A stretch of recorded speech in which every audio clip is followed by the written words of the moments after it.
What is up, wrestling fans? Welcome to the main event of episode number 300 of the Smark Out Moment Smack Talk podcast. It took a while to get us here, but we are here. See you later, everybody. Good night.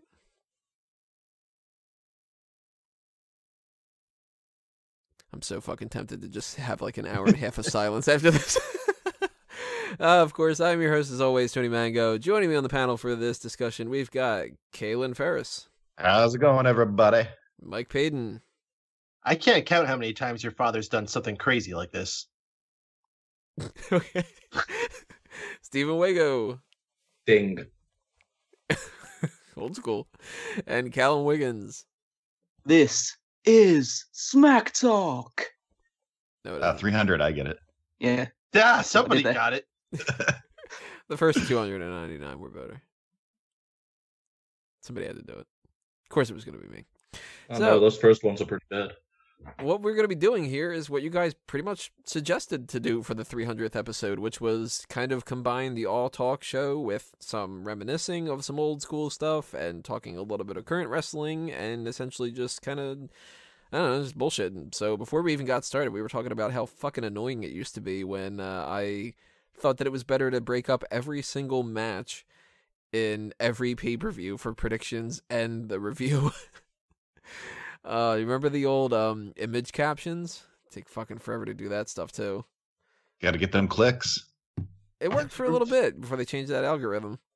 Basically, it's like, hey guys, remember when Tony put lots of effort into the show? Yeah. And now it's like 300. That's a good time to stop doing stuff, right? IWC Outreach is going to be ending. I remember like up to like episode 200, like milestones would mean you're adding something new. Like, oh, on 100, we're going to start being on iTunes. And, you know, and this, we're going to add this. And now it's like, all right, well, now we're going to stop doing stuff. All right, we're not going to do the outro anymore. Okay, Yeah. we're not going to do the captions. We'll just classify it as streamlining. There we go. Well, it's kind of like when they release a series and then they re-release it with all the filler cut out. Are you talking about the porn series? Because there's each Yeah, episode. What would be the filler in that? There's so much more filler. Yeah, so that was another discussion that was happening beforehand, which I'm very curious about picking back up. We know that from the All Talk Show's history, people love us talking about porn. Well, porn in the woods. At least in the woods, yeah. I haven't been in the woods since that episode. Has anybody been in the episode since then? Been in the episode since then. Yeah, have anybody been in a porn episode since then? Well, you know what the weirdest thing is? We haven't found any porn in the woods, but we have found a woods and a porn. That is true. Took me a second. Yeah, you could hear the penny drop. And I double checked today, no more leaks with the fappening, at least as far as 1:50 in the afternoon. But man, that's been another story that's been happening a lot lately. That's been a lot of fun following that shit. At least I've had fun. Keep up with your hourly updates, Tony. I need those messages every now and again. I did think about subscribing to the RSS feed of this one account. Just to get updates if anything would pop up that said WWE. Haven't. But it makes for some good hot tags. There's a more recent episode of the hot tags or something where it's like, I don't know, got like 5,000 hits or something like that for, oh god, what's her name? Katrina from Lucha Underground. So it works. Although nowadays everything with YouTube is all, what is it, limited monetization and stuff. That whole idea of wrestling content isn't, wrestlingcontent.com might be, but they're crapping out when it comes to that stuff. So I think they're following the same methodology as what we're doing on Smack Talk, which is just the longer you could progress, the more stuff you take away. Eventually it'll be like, here's like the 20th anniversary of YouTube. We don't have videos anymore. It'll work. I don't think that's a matter of that. I think that's a matter of some advertiser with YouTube complained, and this is the follow-up action of it. You know, it's pretty bad. When you said some, I've been seeing too many memes that I just popped up. It was like some, and I'm like, but he wants it. Yeah, I kind of thought that too. So, yeah, old school Smack Talk, man. You mentioned, Peyton, you mentioned the outro. I think we haven't filled anybody in on our plans that we never did for that one big long outro project. Do you think we should tell them, or you think we should keep that a mystery? Oh, you mean the one with Tow Truck Pig? No, not mean- that one. You're on about the fucking album. Yeah, the album. No, we should keep that in the back pocket. Alrighty. Tease. Just in case we do that in the future, everybody. There's a tease. Need- May or need may to not save be an something for album at some point. You need to save something for Yeah, episode 400. We got to keep going for the long build on this, okay? This is going to be Michaels versus Taker here. They're going to be coming back to 1997, seeing Yeah, what we were doing. We got to the stupid point where I was planning a fucking Christmas special. There's a lot of stuff that we never got a chance to really do. I mean, and who knows if we'll ever do it. I still wanted to do an episode of like the video version where midway through it would cut to like static and somebody else would take over the show and do like full on NWO. Always thought that would have been a good idea. Never gonna put Hey that- guys, it's JD World Order. Yeah. Oh god damn it. That'll never happen. I wonder what those guys are up to though. Has I anybody don't know. like Let's get him in on the Skype call. Where are they? Pretty sure one of them is probably sticking a fork inside of an electrical socket. the other one's cheering them on? The other one's looking windows. Does everybody remember oh wait. Is this how you spelled it? I don't wanna Yep, this is how you spelled it. Alright, I had that in my memory. Oh wow. All right. So let's click on his account. If nobody knows what we're talking about while we're just bullshitting around here, click on old episodes. Are they still up, actually, for people to check out? The old Old what? MPW shows? I don't know. I don't fucking own them. Where are you talking about the Raw post shows? Yeah. Yeah, they're all there. All right. Go to Mega Power's YouTube account and click on some old episodes, especially if you go by the names of what they were. Those are... Oh, God. Is this a Meet Me account? That baby. No. Oh, my God. All right. So we have a confirmation of the age. We Oh, never my quite knew God. what his age was. 40.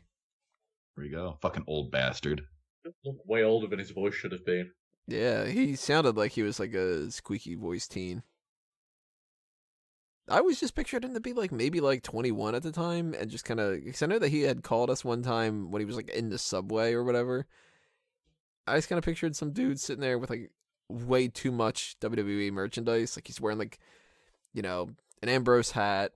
Well, Probably has 2 unicorn horns. yeah. Yeah, I always just pictured him as Drew in a Zack Ryder headband. That's not too far off from what I can picture too. Although if you click on his Facebook profile, he's a smooth operator with his sunglasses. Here you go. And Here's the link. When you say Drew in like a Zack Ryder headband, I'm just thinking Peter. Peter, what's up, Peter? Leave a comment below. Yeah, the old school times of that. I still get messages every once in a while from like Dane or so, and they'll just be like, "Yo, what's up with those fucking 2 retards or something like that?" And I'll be like, "Ah, it's true." What would you guys say? I don't know. You miss the most out of old school stuff. Oh, Miguel, no.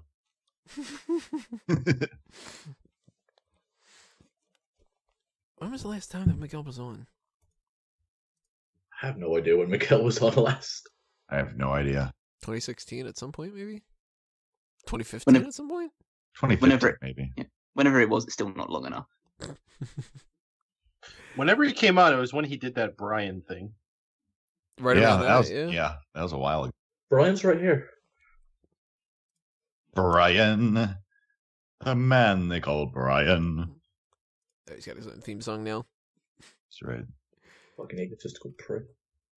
So the first episode that Kalen was on was 178. Wow, really? Yep. Cool. All right, there you go. You've been around longer than I realised. If I look at the list of different people the first time they were on, there's like Dace is episode 1. Braden went all the way back to episode 11. Peyton was 40. Wow. Damn. When was Dog Puke? 3. Ugh. Drew was 83. Miguel was here before Drew. Oh, is that why Drew hates him so much? Maybe. He was just a couple episodes. Miguel was 77. The Neville level. 77. There's a lot of old school people on here. Sean was 90. Wago was 98. Actually, Wago, you were the last person before Kalen. Episode 98 is you, and then 178 is Kalen. That's like 2 years apart almost, right? That's a... Man, they were a good 2 years. And I had to come in, fuck it all up. And I don't have a list of some of the people for the tournament stuff, like Jonna, Leslie. Sexist. I have that written down, though, after 178. It's between them and Dane, and then Callum at 280. 280, God. See, I haven't been here long enough to reminisce about anything. Hey, you remember like 2 months ago? Oh wait. When you showed up. Yeah, that was great.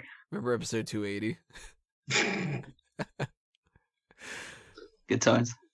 It's all been downhill since then. So what's going on in the world of pro wrestling right now that you guys want to talk about? Maybe that JBL shit? What's happening with that? Well, okay. So I might be late on this, but I just found out the follow-up to this JBL thing.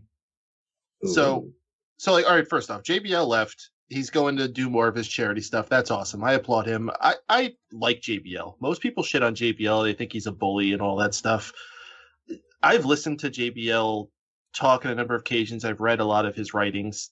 The guy doesn't come across as a bully to me. He does a lot of good for his local communities. The whole thing he's doing for kids playing soccer in Bermuda is awesome. So I applaud everything he's doing, and him taking on a bigger role with that is very admirable. But did you see who's taking this guy's place? Please don't tell me it's Nope. Otunga. It's even worse. Oh no. Lita? No. Oh, That's who small would be worse message. than Otunga? TJP. What? Wait, what? What? Huh? Huh? TJP. They're really using TJP? He is going to be taking the place as the weekly SmackDown commentator. Yes. Is he going to be What? wrestling still? I would assume not. I mean, the dude can go. He's really talented. That's, Yeah, and he can't talk. That's I know. I was gonna say I really don't remember any like classic promos from him or anything. Like, is he good Well- on the mic? Does it matter? Half the roster can't fucking use the microphone anyway. Well, no, but then they're not the ones that are going to be commentators. So we're just going to TJP? Like, we're is just this going to like... get. Go ahead. I was just going to say we're going to get a load of video game references during commentary now. Oh boy. Did it say anything about it being like a temporary thing, like when they brought Punk in when he was injured, or like? Well, the tweet on his account is happy to announce I will be replacing JBL on the hashtag SD Live commentary team. Tuesday nights just got better. Smiley face. He might be better when he's just like talking with one person as opposed to talking to an audience. Well, I will tell you this. My first impression of him, besides like the manic bullshit and all that, was when they had that bracketology special, and they had him come in for a little sit-down interview in their studio, and he actually was the most likable guy in the whole damn show. It was very endearing. So who knows? Maybe when he's not trying to be Dab Master Flex, he might actually be a cool guy. Oh, I hope that's his new ring name. Have Dab just, Master Flex. just have Neville up there. No one will fucking understand him. It'll be better. I So love you- Neville on the mic nowadays. I love He how has- he's like creepy and like you get this sort of like rapey vibe from him. I don't know what where he's drawing his new character from. I don't know if he's got a reference for it, but he's changed his entire look ever since like he shaved the sides of his head too. His character is just way better than it's ever been, and I never expected that guy to be a good heel. Apparently, Mark Henry's the one responsible. Hmm. He was doing some interview and he was saying that he's like the one that said Neville has a whole lot of stuff that he's not tapping into. Let me work with him on character work and let me teach him how to do this kind of stuff. And so we're going to get like the Neville level Hall of Pain, essentially. Like, You guys remember that time Neville was black? What? Remember they had that like 8-man tag match on Raw, and Neville was on a team with like R-Truth, Mark Henry, and Titus O'Neil, and they're all in the back, and they got their hands in a circle, and Neville just comes over and puts his hands, and they all look at him like he's crazy. Yeah. I don't remember that one. I remember the one Survivor Series where there was the entire Christian, black team with Christian. Yeah. This is a running thing from WWE, I guess. It was a Black History Month when they did that thing with Neville, and they had Neville pick up the win for the team. Like He won for the team? Yeah. Oh, no. No, that's not right. You know how like Vince probably says if somebody's like it's their hometown that they gotta lose because it's just like he's like trolling everybody? You think backstage that day, it's just kind of like, we should do like a Black History Month thing. And he's like, absolutely, we should have a white guy beat the other people, whatever. But let's make it the smallest white guy. That's okay. It's not going to bury him for a while. Did 3 years later or something. Gets Mark Henry to help him out with that. Oh, man. TJP on commentary. I'm still thinking about that. I'm like, I'm willing to give it a shot, you know. I don't think he could be worse than Otunga.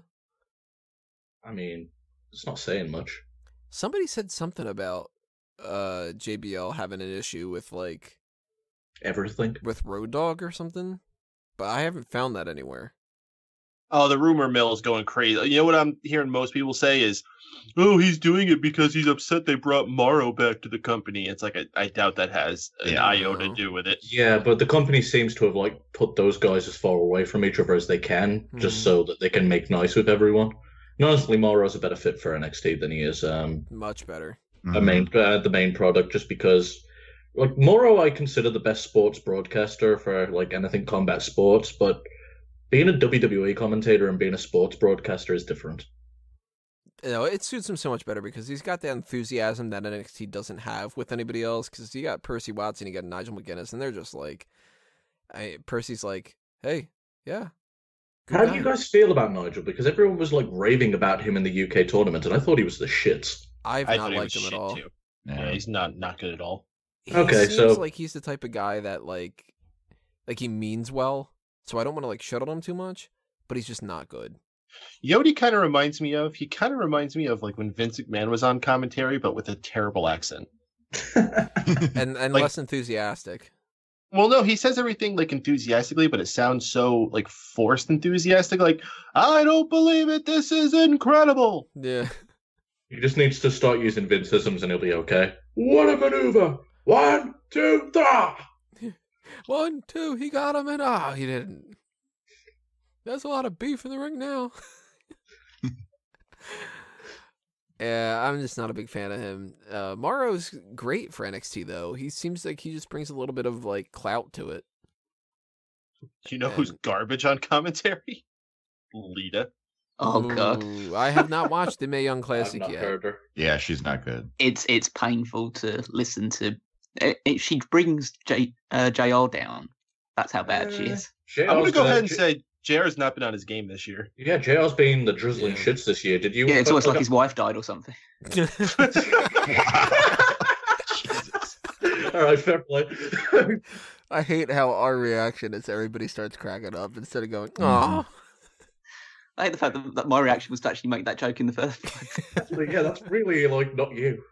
You're rubbing off on you badly. Yeah. What do you mean? We're great influences. We got people to laugh. Laughing's the best medicine. You know what's better medicine? Not dying. As soon as I brought that out, I'm like, somebody's gonna pick up on A motorcycle helmet. Oh, God. Fucking hell. We are terrible people. JR, you're right though. He's not old school JR. There's a big difference between JR in like 98 or something to now. And it could just be he's too old. Maybe he just doesn't have the enthusiasm. Maybe he doesn't know too much about these younger guys too. Like, you know, back in the day, he used to be able to just spit random nonsense. He'd be like, yeah, it'd be like a Flash Funk versus a Sultan match, and he'd just kind of be like, you know, Flash Funk, he graduated from whatever, and blah blah blah blah blah.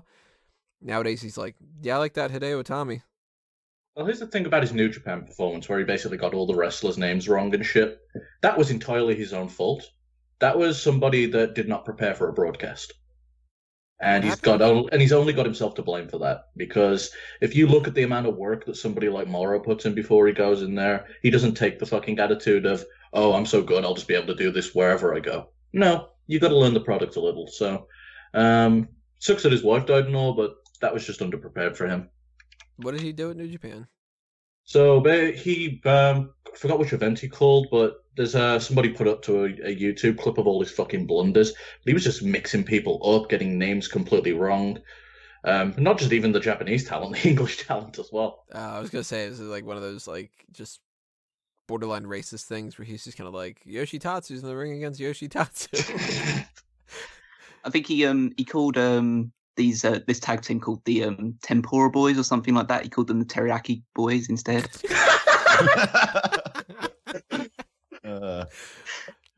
Fruity. Oh god, they're fruity. They need that barbecue spin. They stare at the match. And the sushi squad coming off the top rope.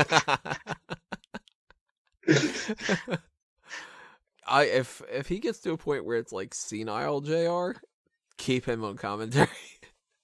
Man, if you want to talk about who's doing the worst commentary these days, I think it's Josh Matthews. I have not watched anything of that. I watched what was it, Slammiversary, I think, where they had that match between him and Scott Steiner and Borash and somebody. Well, last time I heard Josh Matthews, it was actually a couple months. It's got to be 2 or 3 months back, but he does this weird thing with his voice where he sounds like he's constantly straining. He doesn't commentate like he used to in the WWE. He was shit then too, but... I liked him in WWE. What's he doing in GFW, though? Like, what's the straining voice thing? It's just really weird. It's like he's shouting all the time, so his voice is strained. It sounds like he's trying harder. Yeah, just talk, fuckface. He's gotten slightly better. I mean, I'm not watching a lot of GFW, but he's gotten better since today. He decided to not be heel anymore. Like these heel storyline. Yeah, the heel commentator as the lead announcer just doesn't work, and nobody seems to be able to learn that lesson. Maybe TJP will be a heel. I think it can work as long as you don't fucking stretch the storyline out for like the whole fucking year, like they did with Cole. I like the Cole thing overall. That's the thing. He got annoying when it was just so constant because there's 3 hours of listening to him do that bullshit. But there was golden moments like him hitting the gong during the Divas matches, because let's face it, women's wrestling was dog shit back then. It was. And his work on NXT with CM Punk was amazing. That was like the only thing that saved that season. That whole show in general, just, God, old school NXT, what a shit show. Remember that Eli Cottonwood guy? Oh, the mustache guy? Was that him? Yeah. Your promo word is mustache. Mustache. I don't have one. Mine's the best one here. Who would have thought, man? Titus O'Neil, when he cuts that, if you want to win, make it a win promo. You fast forward a couple years, and the best work he's ever doing is being the mouthpiece for other people. He had to learn eventually. He needs something to do well. There must be some reason they were still employing him. And the last time he was relevant was when he had a mouthpiece that got fired. Abraham Washington. I like that guy. What joke did he make that got him fired? It was a rape joke, right? Kobe Bryant? Kobe Bryant joke, yeah. He's like Kobe Bryant in a Colorado hotel room. He's unstoppable. Mm-hmm. And didn't he follow it up like later that day with something talking about Linda McMahon running for Senate and how like it's dumb or something, which is like the worst possible thing? Hey, don't do that thing. Your job's in jeopardy. Oh yeah? Well, fuck your wife. It's funny just to see how times change, because I remember when all that happened, somebody like posted a video of a Big Show like several years before that making a very similar joke. God, nowadays even can't do anything. Oh, that'd be taken even worse now. Mm-hmm. Because Washington was there, what, it was like 2009 or something? Yeah. 2010 maybe? Now I'm curious, now I gotta look it up. That was a while ago, but fucking feeling old. Abraham Washington, Brian Giassi. He was in WWE and did all that stuff in 2009, 2010. Oh, okay. Wow. Oh, wait, no, 2012. It does have something about him being on there. Yep, 2012. August 10th, 2012. So, did you guys see all that shit with Sexy Star? What is that going on? She Yeah. broke somebody's wrist or something? She didn't No, break Rosemary's arm, but she held the hold in after the match and legitimately talked on it and Why? injured because Well, she had. Go on, you probably Yeah, I know was it. gonna say. Well, the story was that it was a four-way match for the essentially the women's championship in AWA AAA, and two of the women in the match, Sexy Star and Lady Shani, I think, were shooting on each other during the match. And so, I guess as a display of dominance, Sexy Star put the an armbar on Rosemary, and then just decided to, I think, popped her arm out of its socket, and then kept the hold on after the match. So basically, and Rosemary had no idea that she was being shooted on until it was too late, obviously. Ow, that bitch hurt me. I'll show her by attacking her defenseless partner. I mean, sound logic, right? Well, apparently a understand. bunch of people are not going to book her anymore, and I think Cody Rhodes flat out said that she's not welcome in any locker room he's in.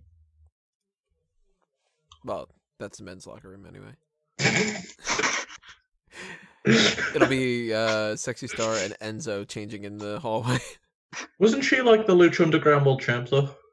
Yeah, for 1 week. Huh. Yeah, that was around about the point when Lucha Underground started to go slightly downhill. Is she even sexy? She wears a mask. She's There must got be a nice reason for that. body. She's got some weird cheekbones going on, which is why she wears the mask. But she's pretty, I guess. Is there any pictures of her without the mask on? Oh yeah, you could easily find them. Let's see. Sexy Star unmasked. Yep, just I'm found not it. even sure what she looks like. Just do a Google image search. I mean, I don't think she's good looking. I don't think she has enough about her to really take the name sexy and like make that as part of her character. Yeah, she's not bad looking at all. The fact is, she's like terrible in the ring. She's very sexy compared to like Hector Garza Jr., which is what the people in Mexico are used to seeing. I don't know. That's like the one sound effect I can't do that drives me nuts that I can't do. Oh, you can't? I do it all the time. You know, it just love sounds like some fucking random dude just gargling some fucking mouthwash. Mhm. Funny thing is, because she retired from wrestling last year to try and focus on a professional fighting career, and then she realised she sucked at it, and so she decided to try shooting on actual professional wrestlers instead. I can beat people up if they don't know it's coming. And then she like gets really like happy about it, starts talking to the other like MMA people and stuff like that. You see what I did to her? Yeah. Huh? How about that? I'm sexy. Starts crying. Well, eventually she's just going to go to toilet with someone at the beginning of a match and just get punched in the fucking face. So what goes around comes around. She'll get in the ring with someone like Karma eventually. Speaking of doing the whole like actual shoot fighting and stuff like that, everybody's thoughts on the Mayweather fight? It was a really fun fight, to be honest. It was more competitive than I expected it to be. Connor came out of it looked like the only way that Connor really would have looked bad is if he'd gotten starched in like the first 4 rounds. The fact that he got as far as he did, significantly more than anyone thought he'd do, other than the Irish who thought he'd fucking win in 1 round. But yeah, overall, I was really happy to watch it. Kind of glad that it's over, just so I can fucking not hear about it anymore, though. Right. I enjoyed it. I thought it was good. And kind of going back to a point we did earlier, hearing Mauro Ranallo on there, I think, yeah, he definitely, that is his realm. I think he excels there far better, in legit fights than announcing than in WWE. So that was cool. The only thing I could have done without was Demi Lovato wailing like a donkey when she sang the national anthem. Oh, I was a big fan Right. of that. Yeah, she was getting a little like, in the land, hey, the free, like that kind of thing. Was she crying at the end of it too, or something? I don't know. Some fucking singers try and do that Whitney Houston wailing donkey bullshit, and it just sounds terrible. Just like, fuck off. Sing like normal. I still love that Simpsons joke of Bleeding Gums Murphy, and it shows like the clock, and it's like 17 minutes goes by, Mhm. and he's still in like the very last part. I enjoyed the fight a lot more than I thought I was going to. I figured it was going to be one of those like real cheap, like real quick kind of things, and prove my ignorance of MMA. Because I haven't seen too much of it, but a lot of the times it's just kind of like people standing there doing nothing, and then somebody hits one punch, and then I'm like, all right, that's worth $100. But I thought that was actually really damn entertaining. And you brought up Mauro Ranallo in the background. We had, I don't know, like 40 people in Dace's basement, so I couldn't hear shit. But I could hear how excited Mauro Ranallo was, because it would just kind of every once in a while I'll be like, this is the greatest thing that's ever happened in the world. Like, I actually felt really bad for Mauro in the build-up to this fight, because he's one of these guys that actually represent boxing and mixed martial arts. He does both on a regular basis, so both fan bases were kind of like, yeah, Conor's going to fuck him up, right? Yeah. And no, Mayweather's going to fuck him up, right? So he's trying to play this neutral territory, and every time he's got analysts on, he's just in this awkward position. Well, that sucks. Maybe that's why JBL left. I'm looking at some of those like hot takes that I had written down for the next couple of days or so. Because why not talk about it or like that? One thing that I saw some people commenting on the Megamaniacs is CFO Money is gone from WWE. Oh no! Oh, See ya. I'm heartbroken. See ya. They had some good stuff. Were they the ones that came up with? If they came up with Glorious and Shinsuke Nakamura's theme tune, then I can kind of forgive them for some of the other ones. Yep, they did. They've come up with, I think, pretty much everything that's come out over the past 3 years or so. Most of it, yeah. Yeah, I know that like there was a period where Johnston was still there while CFO Money was there, and I don't think Johnston ever truly left. No, he's now the director of WWE's music group. Yeah, well, they must have some people lined up to replace him, so... Well, the one story that I was checking out was saying that CFO Money basically were just assholes. Yeah, they seemed like they were just really dramatic. You can't mess with my art, man. We're paying you for a job. Art! Fucking and then hipsters. They got all mad about the Seth Rollins thing. Which is Burn it down! It's just like, dude, you're fucking being paid, and I'm sure paid well. Just fucking edit the fucking song. It's pro wrestling. Exactly. It's not about you. Like, I get it. Like, you want your artistic freedom, but at the same time, you know what this gig comes with. They're there's not like, musicians to make their own music. Like, if you're making music and putting out albums, then I think you have a little more right to do that. right. They're Definitely. Them, like pretty much everybody else that performs for that company, are independent contractors. Mm-hmm. You're being contracted to make this specific stuff for this company. So if they want you to frickin' put a song in a minor key and slow it down by 70%, fucking do it. And it's supposed to be all just for an entrance of a wrestler. Nothing else. Maybe if they do, like, the WWE countdown theme and shit like that, maybe they get a little bit of leeway on that. But yeah, if they want to change somebody's character up, and it's like, well, the music doesn't fit it, let's tweak it a little bit. Like, we've seen, Kane's gone through a bunch of different recreations of his theme. By the way, somebody back best Kane theme complaining about adding lyrics to it. Best Kane theme was Finger 11s. Easy.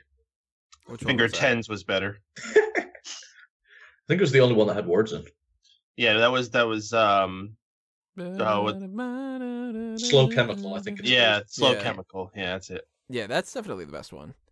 You remember he had that awful, like, what would be like a TNA version of a theme for a little bit, a couple years. It was like instrumental, and it seemed like they only wanted to kind of like vaguely remind you of his theme.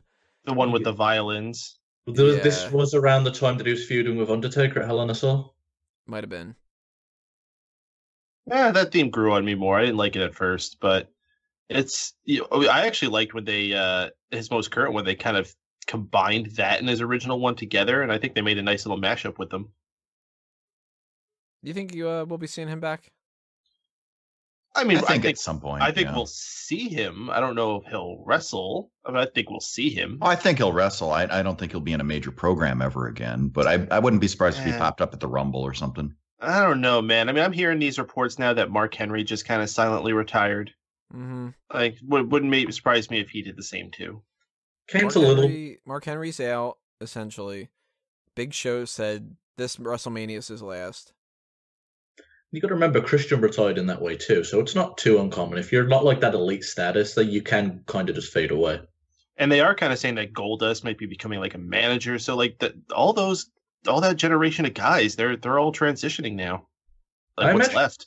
I imagine Kane will just be showing up like on a 100th episode, or when they do those bullshit specials, and just chokeslam someone with Taker and leave, and that's all he needs to do.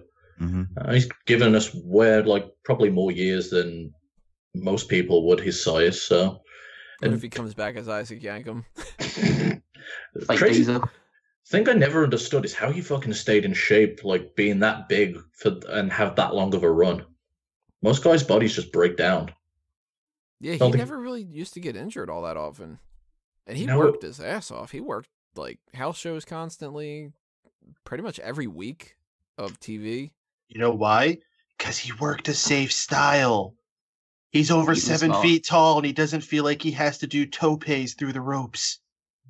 Yeah, you got to learn. If you learn to work like a big man and learn how to work well as a big man, you can definitely have a longer career, unless you're Kevin Nash, apparently. Although he was jumping off the top rope basically every match that he was having as well with his clotheslines. So. Yeah, but it's one really spot. Not that high impact. Like, and also he rolled when he landed, so there wasn't much impact on the knees. Yeah, like he wasn't doing like a more complicated kind of thing, like a Red Arrow or something. Like, it was impressive that he kept doing that all the way into the end of his career. I'll say that, but like that's really not that high impact. It's not like he was doing a shooting star press or something. Yeah, there's a reason Taker only does that tope every year. Well, I mean, he does only wrestle one match a year, so he stopped doing it for a while too. Last number of years, he didn't do it ever since he landed on his head when Sim Snuka missed him. Yeah, Snuka. What a jackass! I love that. Do you remember Sim Snuka? Oh, is that the guy that crippled Taker? Oh yeah. I still miss Taker, but the longer that goes by, the more I'm okay with it. I don't think he's done. Yeah, if you want to talk about like more recent news, apparently, well, from what I've been hearing from the dirt sheet, it could just be like scoot scuttlebutt, but scoop scuttlebutt. Get it right. Yeah, come on, newbie. But he's apparently training for a comeback at No Mercy. Okay, well, I'm gonna shut that down right away because that was from a fake Twitter account that people were just passing around. Oh, okay. Well. Just pissing his cornflakes. Yeah. No, this pops up every once in a while. Something from this Twitter account gets published and people freak out about it. I don't know why people don't realize. Why would The Undertaker have a Twitter account? Mm-hmm. Mm-hmm. That'd be great if all he tweeted was just R.I.P. R.I.P. every single day. And then, what was that sound effect he fucking made that one time? Do you remember what I'm talking about? I remember. Rest in peace. Yeah. Oh yeah, that's it. Rest in. It's like 2 years ago or so, like the Bray Wyatt feud or something, and it was just like this old man grumble or something. Yeah, I was just like really into his promo, and then he just finishes it with. I was like, what the fuck? It was an like old man chewing on a caramel or something. Between that and the time where he fucking did that weird ass laugh at Brock Lesnar, it's just like he's slowly going insane. That laugh is one of the best things that he's done in his career in the past 10 years. Oh yeah, I love that so much. And the memes that have come out of that, all those gifs of just him, just like ha ha ha ha ha ha. I got to imagine he's done though. Like for sure, No Mercy is like that's not gonna happen. No, he's not wrestling for No Mercy. No. I didn't think he was gonna wrestle anyway. I thought if he was coming back, he was gonna set up just interfere in a match and set up a feud, maybe. I've only seen one report about who he's meant to be feuding with, and it was Survivor Series against Cena, but that really sounds weird. I was going to say, I'm pretty confident in Cena, and I think the soonest it could be Survivor Series, but I think more likely it'll be Mania. Yeah, I'm Mania really makes more confused about sense. Mania here, because Mania, to me, it looked like there was a possibility that they'd do Cena Reigns. They are throwing that out the window, obviously. They're not going to do that at No Mercy and then do it at Mania. That or they're just laying the groundwork for it. I mean, Yeah. they totally could. I mean, they could do that, and then even another one, and then do the rubber match at Mania. Like, they could make the road lead to that. But That's what I think. I think this one coming up at No Mercy is going to be, or our next one is going to be definitely the first in a series. You know, we're not going to have this just be one and done. I'm expecting like some type of interference, and either Roman's getting fucked or Cena's getting fucked by someone. Well, my theory behind this whole thing, I'm assuming at this point that it's Joe and Cena at Mania. If it's Taker and Cena, I mean, how many other people really is there for Taker to go up against anyway? Like, there's two opponents that he can face. It's John Cena or Kane. pretty much, because That's it. And I'd want to see Cena just because I've seen the best of Taker and Kane. like we didn't get to see Cena. I'm not Cena. Taker Styles, but that would be awkward. Yeah. Taker Joe would have been cool 6 years ago. It's not gonna happen now. And Taker Strowman is just sort of. I don't want Taker to die. Yeah, Right. like I really, really like Strowman. He's one of my favorite people on the entire roster now, whether it's, SmackDown, NXT, Raw, but I don't trust him with somebody as fragile as Taker yet. There's one match that I'm barrels through worried. people. There's one match I'm worried they're gonna do. Reigns vs Taker 2 at Mania. And that is a possibility, too. Yeah. Mhm. But if they do that, I think Undertaker wins. He has to. Yeah, I think so. Yeah. Does I he? mean, yeah. What's the benefit of Reigns beating Taker again? Boom! And More heat.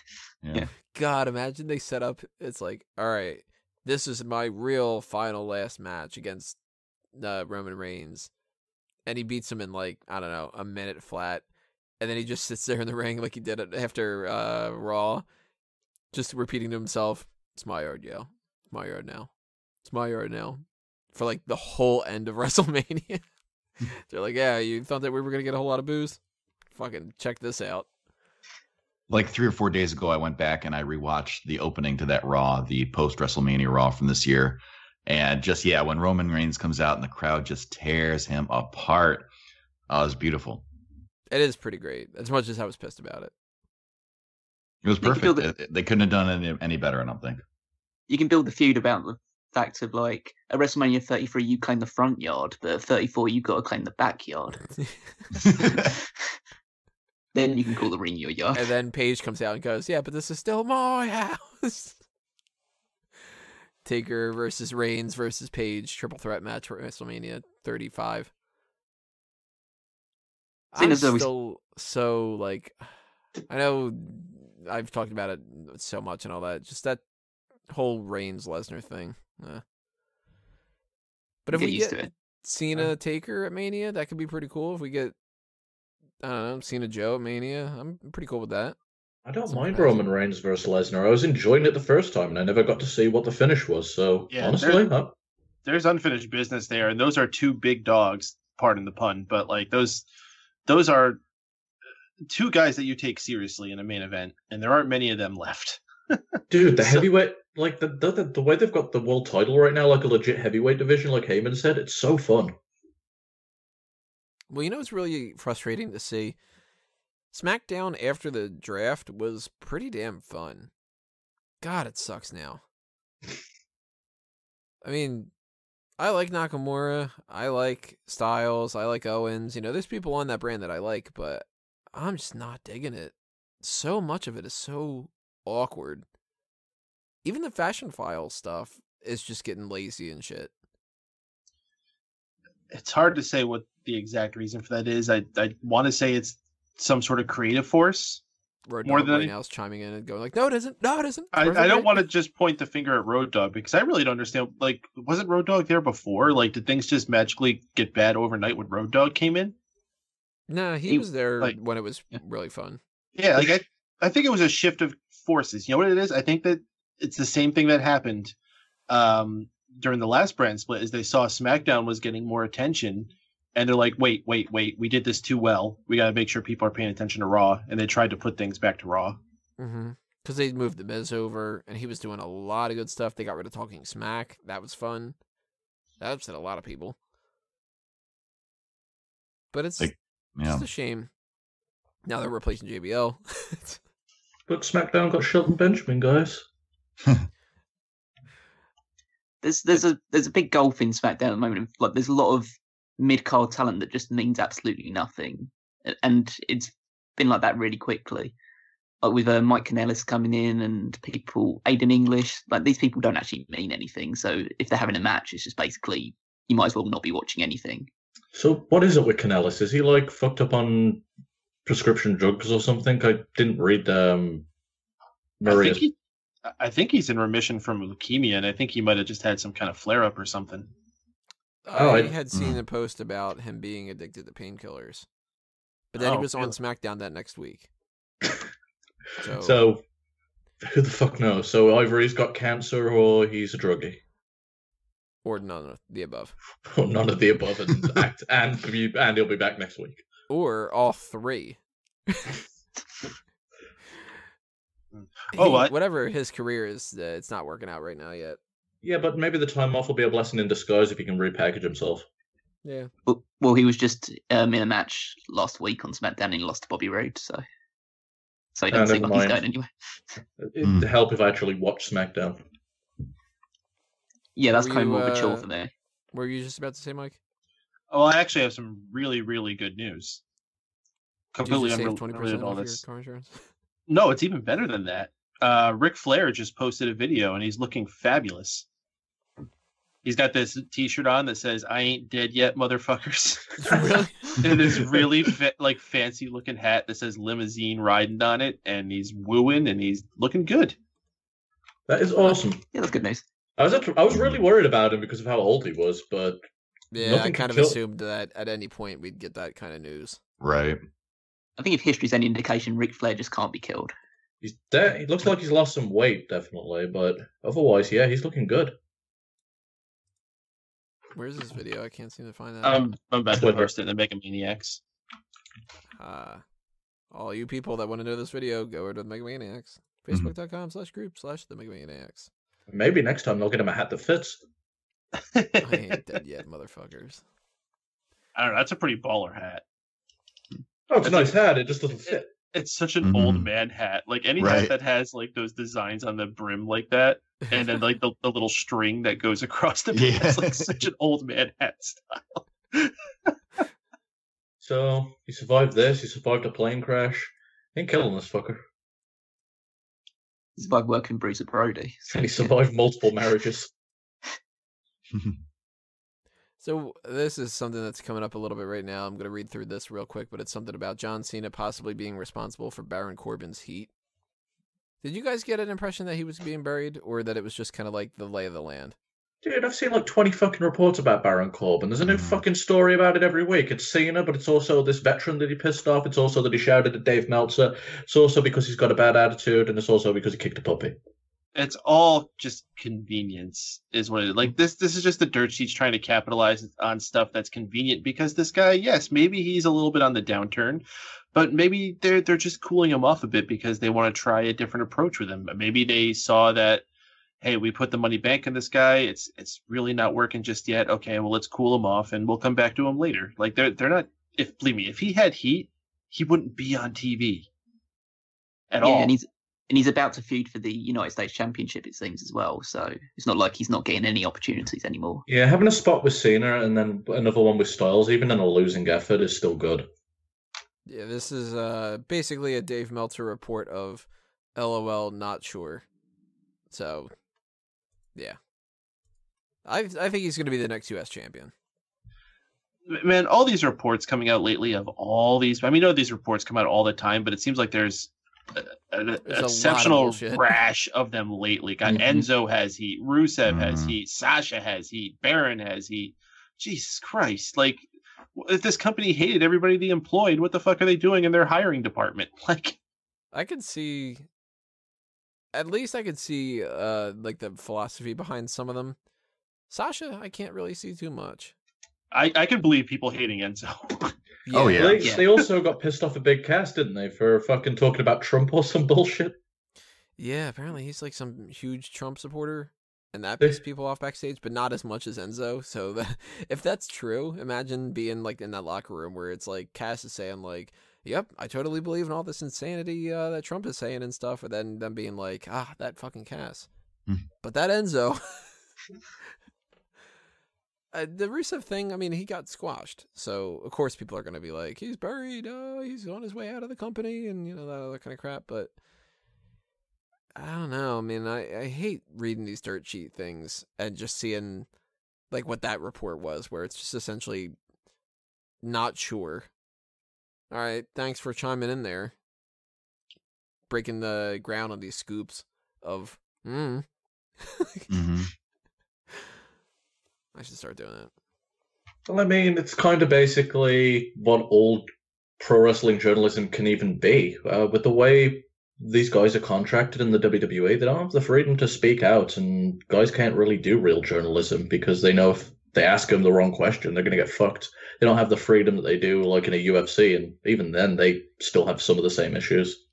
Well, we need Clint Bobsky on this.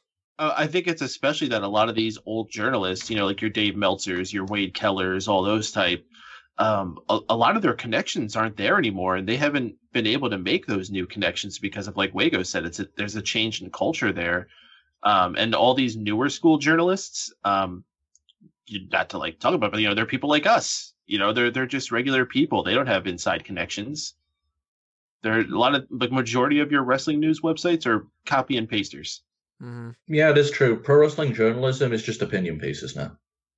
For the most part. Mm-hmm. And speculation. Sometimes you get it right, sometimes you get it wrong. When you get it right, suddenly it becomes, see, we called it here. When you get it wrong, it's, sometimes you get some bad reports.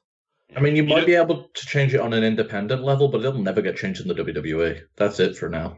The best news you can hope to get for is 5 superstars who were left off of No Mercy.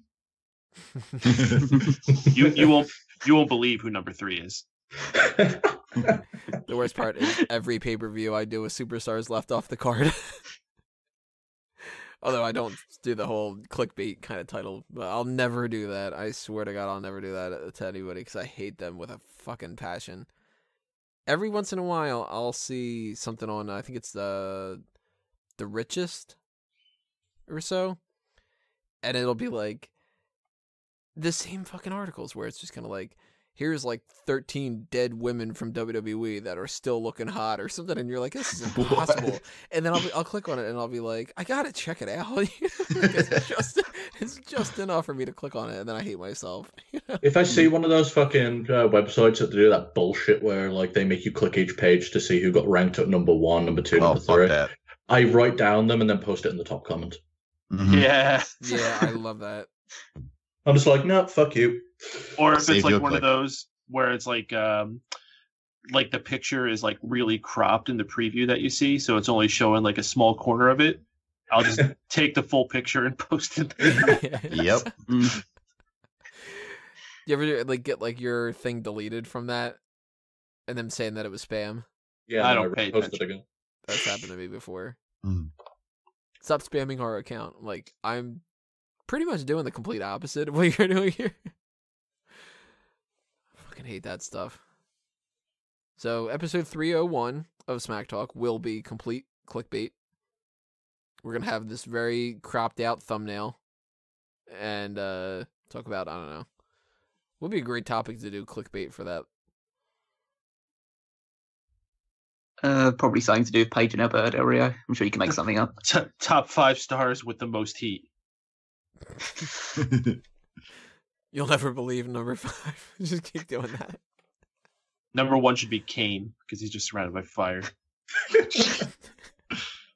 But then in the report afterward, it'll just gonna be like, Kane has a lot of heat from not showing up recently and having to not wrestle as often. His limited schedule is like, what's it? Knoxville? Is that where he's running? Yeah, well, it's Knoxville County. Knoxville County. So it'll be like, this is all building to a Knoxville knockout match or something. You think he'll win? I would say he's got a shot. Jesus. That was the only right answer.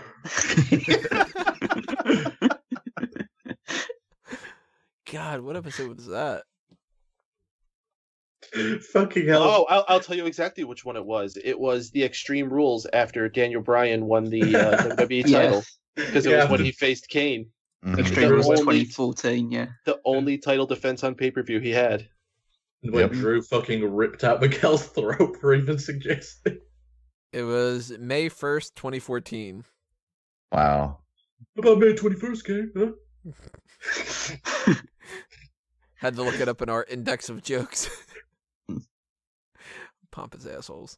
That joke was inducted into the 2016 Smark Moment Hall of Fame. Hall of Fame, pompous assholes. Hall of Fame for all our great jokes. Kaylin. Oh, I gotta run. Kaylin. I know. Kaylin. Why are you Yeah. fucking up Tony's Skype recording, Kaylin?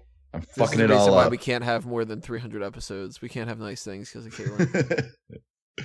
I will join you guys later, or I'll be there in spirit. Or what I can do, here's what I can do. I can call up on Skype on my phone, and it'll be really good quality. Can you And they'll get be somebody just to like sing Drew. in McDonald's? I'll go to the McDonald's bathroom. Fucking Drew, man. Yeah, but if you don't get anyone to sing in the restaurant, it doesn't count. You also need to take your bike. Yeah, right. I can just talk to random people in the quad. And you need to report on if you almost got run over. All right, yeah, I gotta run, everybody. You pass things over to Brian. That's right. All right, I'm gonna hand it off to my buddy Brian. All right, see you, everybody. I'm out. See you. So in the meantime, I'm not sure if this will disconnect for us. Probably won't. If you don't hear anything more than that and my voice afterwards saying that it might disconnect, then you know why. But I'm going to keep it running just in case. And it looks like it's probably going okay. So it's not as bad as when we first started to get the call working at the beginning of this, where we couldn't get anything to work because Skype is bullshit. So that hasn't changed over the course of 300 episodes. Skype sucking. Yeah, it Although always it's changed seems for the like worst in certain ways. it always seems to have been a constant problem. Well, we had other issues in the past with Skype. We had we've had some episodes where it's just kind of like, Oh, you mean Sean's original microphone? old school back in the webcam audio days.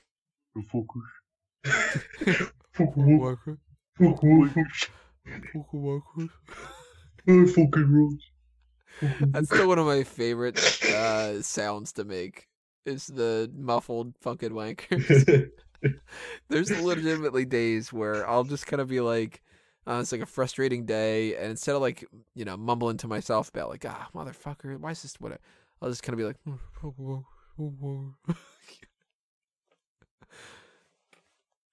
I haven't been doing any fucking L's though. That's more of Wago's thing. Oh no! See, I do the fucking L's all the time, Jonna does them now. It's actually odd I don't do them. but I'll do them in like perfect English. Like I won't do them with the. You won't go like, fuck it. No, that's what Jonna does, and it's fucking weird. Yeah, I'll just go fucking L. It doesn't sound right to me unless it's got like the gruffled. Yeah. Yeah. And it's followed by about like 30 seconds of nonsense gibberish. There's a lot of those old school jokes that have just found its way into like my regular lexicon. Lexicon. And Fuck uses the word lexicon in every day. Writer. Yeah. but like I can't hear somebody say you know what I'm saying without hearing you know what I'm saying. That was just because I was like binge watching Trailer Park Boys at the time. Fucking I love it. mean, some stuff is just flat out ruined forever. If anybody mentions somebody shining shoes, come on. How many times do you run into that problem? Took a couple seconds. Hey Tony! Hey, Tony is ruined. That's another thing. I can't look at my pink shirt and not imagine that Wago's mad at me. Fucking Samoa Joe's theme's totally ruined for me. Oh, God. like, it really is. Both me and John are singing it now when he comes out. And I've been singing it for the pay-per-views that I've ruined it for days. So he'll just kind of be like, "Fuck you, dude." Man, you know how like the whole crowd sings John Cena sucks and like you suck to Kurt Angle? I wish we could get the whole crowd to sing Samoa Joe's theme every time he came out. All it would take is one time. Yeah, One time. If you look, just imagine his reaction to that though, because he's such a serious character. What the fuck? Well, if you think back on like any of the outros or any of the recurring jokes of any themes, we couldn't do like any of them without really hurting everybody's feelings. Like Los Matadores. Jim Ross We wrote is some lyrics to you guys. fucking paid him to Jim Ross. I'm all shook up. Yeah, I forgot about that one. Sonic Shakes.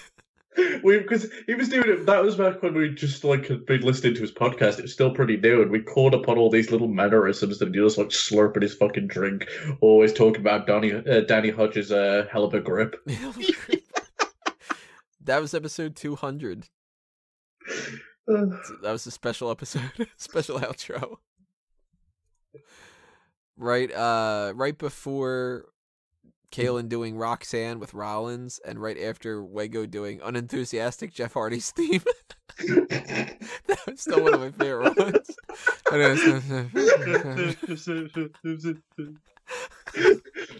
it just ends with go do drugs. Well, we ended at 2:35, so for that whole year, you could tell that we were just kind of like, I don't want to fucking do this. Are you saying for episode 300 we should use peer pressure to make Callum do his first one?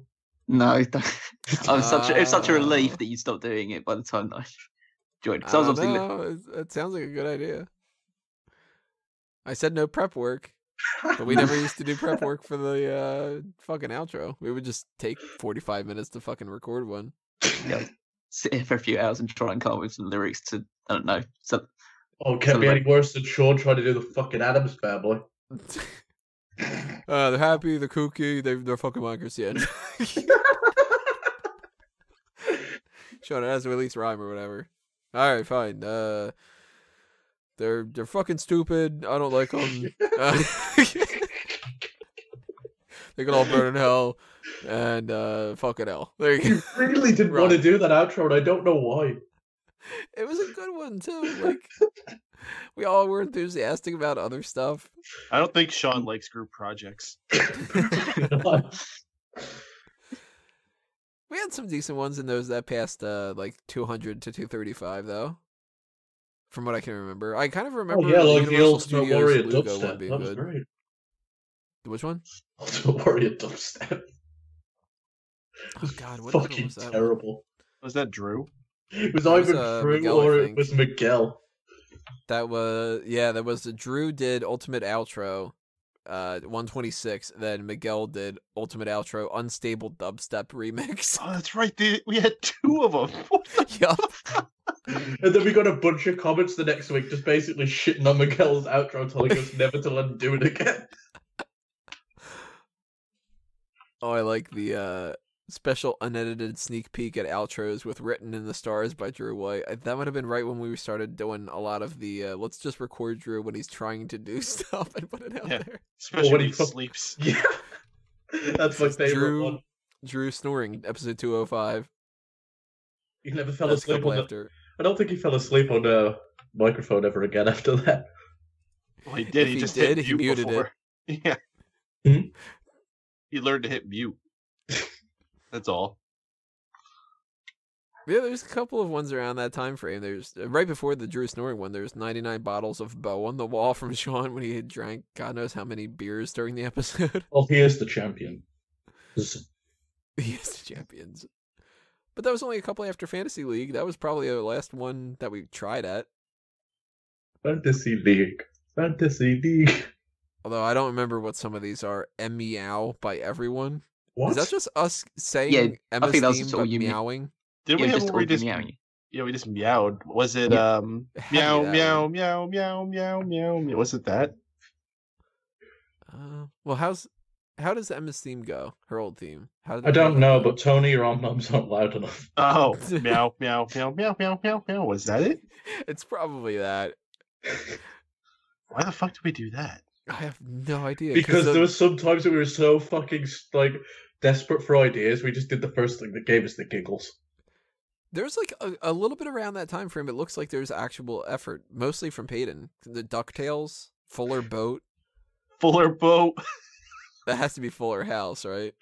It was Full House, but it was about like the boat family.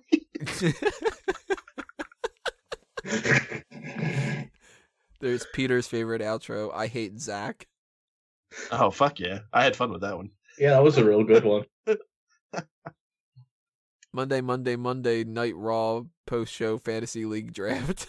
Oh yeah, I remember I was like really working the effects board at that time, so I gave myself like the super echoed voice, like I'm coming over the loudspeaker. Buy them all now before Peter buys them all. Although I don't have this one couldn't be good by Wago. You can't seal me, dying dog John Cena. I got a feeling it's probably like yeah, that was pretty much what it was. And I said I was trying to do a dog one, and you said it sounds like a dying seal, so that's what we came up with.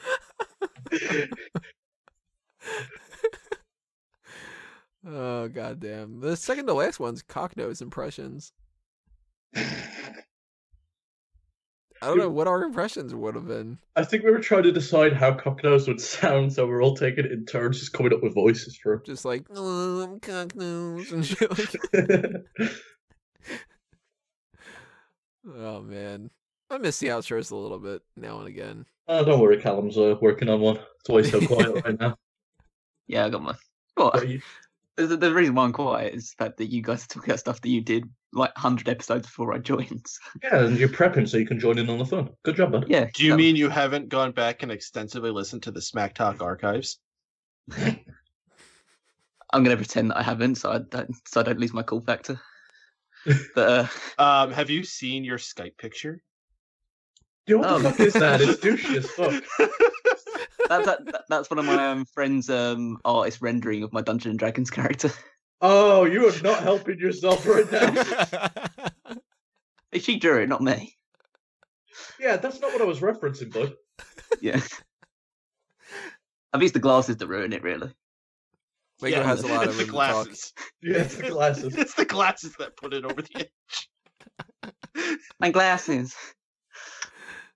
I love how it's like, let's pick on the Skype pictures, because there was a long period of time where in the middle of podcasts those would change a lot, and you would hear like Drew like be unable to talk because it was like a Photoshop of Drew on top of Drew Batista. We had a lot of bad ones though. A lot of the Miguel ones were bad. I'm so glad they weren't video. Well, there is one video. Of the Miguel ones? Yeah. I made it and posted it in a private group a long time ago. It might have been deleted now. It was a certain comment he made. I'll tell you after the show. I can't say it on air. I'm sure it's something that you can't say on air. Still got it. Remember Sean's little slip up that I needed to edit out, where it was the R-Truth and Dolph Ziggler.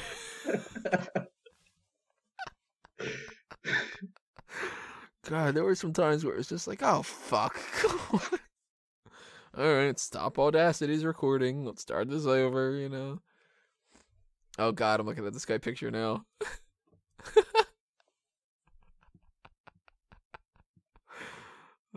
Something about shining shoes. I don't know. Pen's pretty good with the burn tool.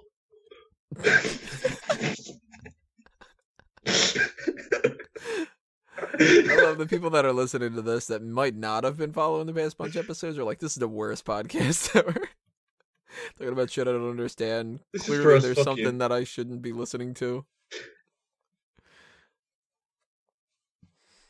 Oh man. Fun times though. Fun times. So we're at about an hour mark. What do you guys want to talk about? Well, there's a great headline. Tony Schiavone praises The Miz. Yeah, there's fuck all to talk about in pro wrestling right now. You could just spend an Not hour too talking much. about how great The Miz is. Because I could do that. He's aight.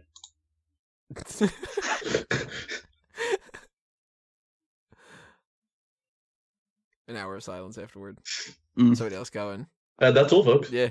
Is Well, if you do like an hour of silence, you should check out the Silent Hour show. Rave reviews. that ever a thing? Oh, I posted that, yeah. There legitimately is a YouTube account of the Silent Hour show. Jackass. I was real tired.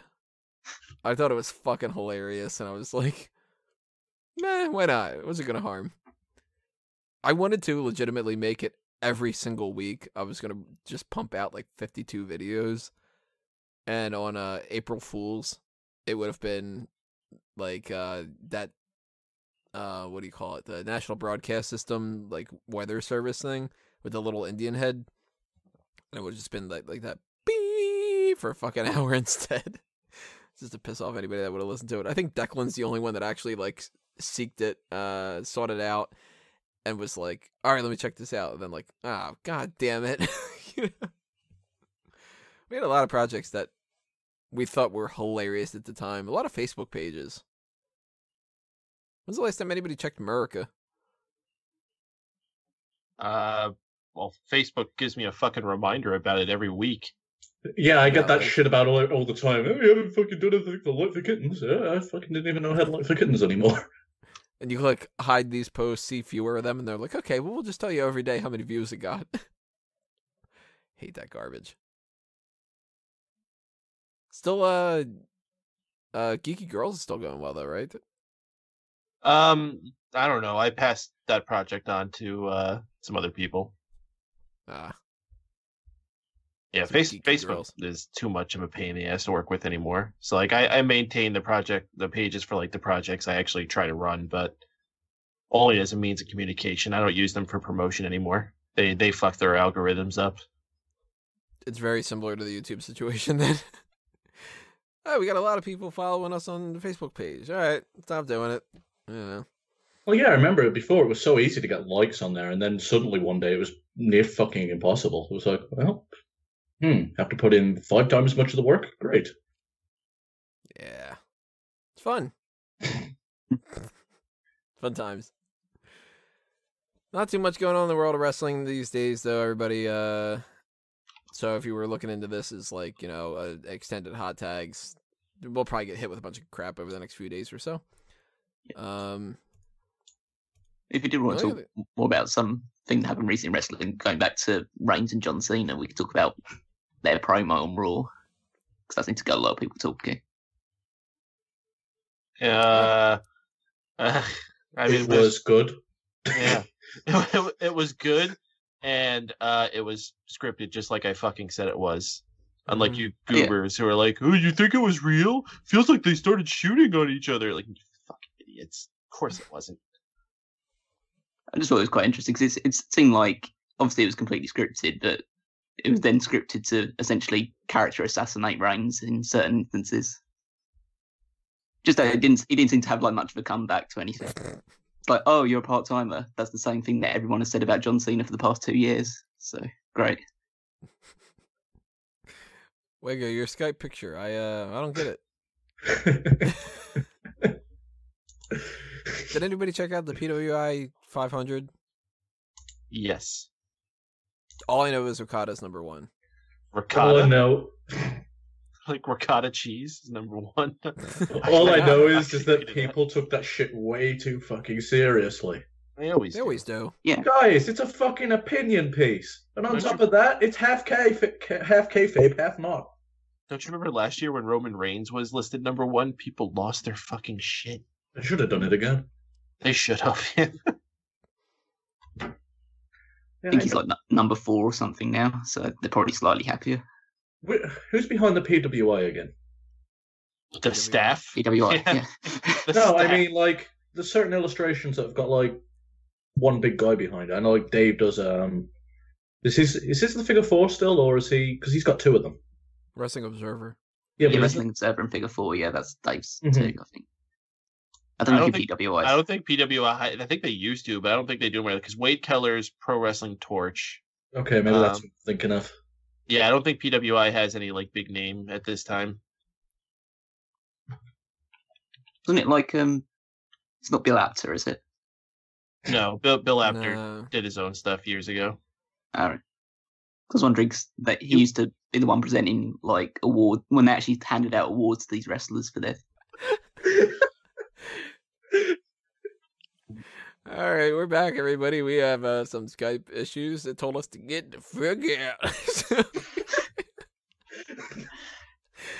But we're back. I don't know what we missed out on. What you guys missed out on? Probably a lot. A lot of secrets. We told you the meaning of life and shit. It didn't record. It's fine. You'll figure it out eventually. Oh, we lost Galen. We lost Kaylin a while ago. Yeah, I don't know if we said though. Yeah, we did. It was on the air when we were saying goodbye to him. Oh no, I don't pay attention to him. But we do have Brian. What's up, Brian? That's Bob.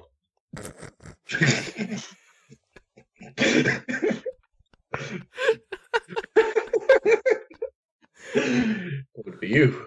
Oh, man. Oh, I can't wait to stab that guy in the back. This has gone off the fucking rails. Oh, yeah. Mm. This is what happens when you get a combo of an all-talk show and just, we're 300 episodes in. We're tired. It's middle of the afternoon on a Saturday. We've all had a long week, I'm sure. But, yeah, I don't know. Does anybody have any other topics you want to talk about? Point in the Woods or something? Favorite ice cream flavor? So why does WWE 2K18 still look shit? Are you going to be switching over to 18, Peyton? Oh yeah, Like, it got a slight graphics bump, and I'm just like, the thing they're really touting is they got some like new light engine, Mm. They're still using and that's Cal? supposed to make everything look better. Makes everyone look super realistic, which like I don't know if I like that too much. Like I don't mind my video game characters looking like video game characters. they as don't opposed to- look that much. Like, they look better than they did before, but compared to everyone else, they're still so far fucking behind. Mm. What are you I don't doing like- compared to everybody else? And I just heard, like, I forgot which one. It's the one bald dude they always have talking about the video game, and he was touting it like he needed a pat on the back for doing such a good job with this new fucking, all the new visuals, and I'm still just like, nah, you're still fucking behind. Pull your shit together. Did you watch that Samoa Joe, Renee Young, and Corey Graves thing? They Nope. did that multiple times. They did that with Goldust and Kevin Owens as well. Oh, I only watched the one with Samoa Joe, but it was like a roster reveal, kind of. It was very awkward because Yeah. you could tell that they were like pitched certain lines to say, and for some reason they gave Samoa Joe a lot of them.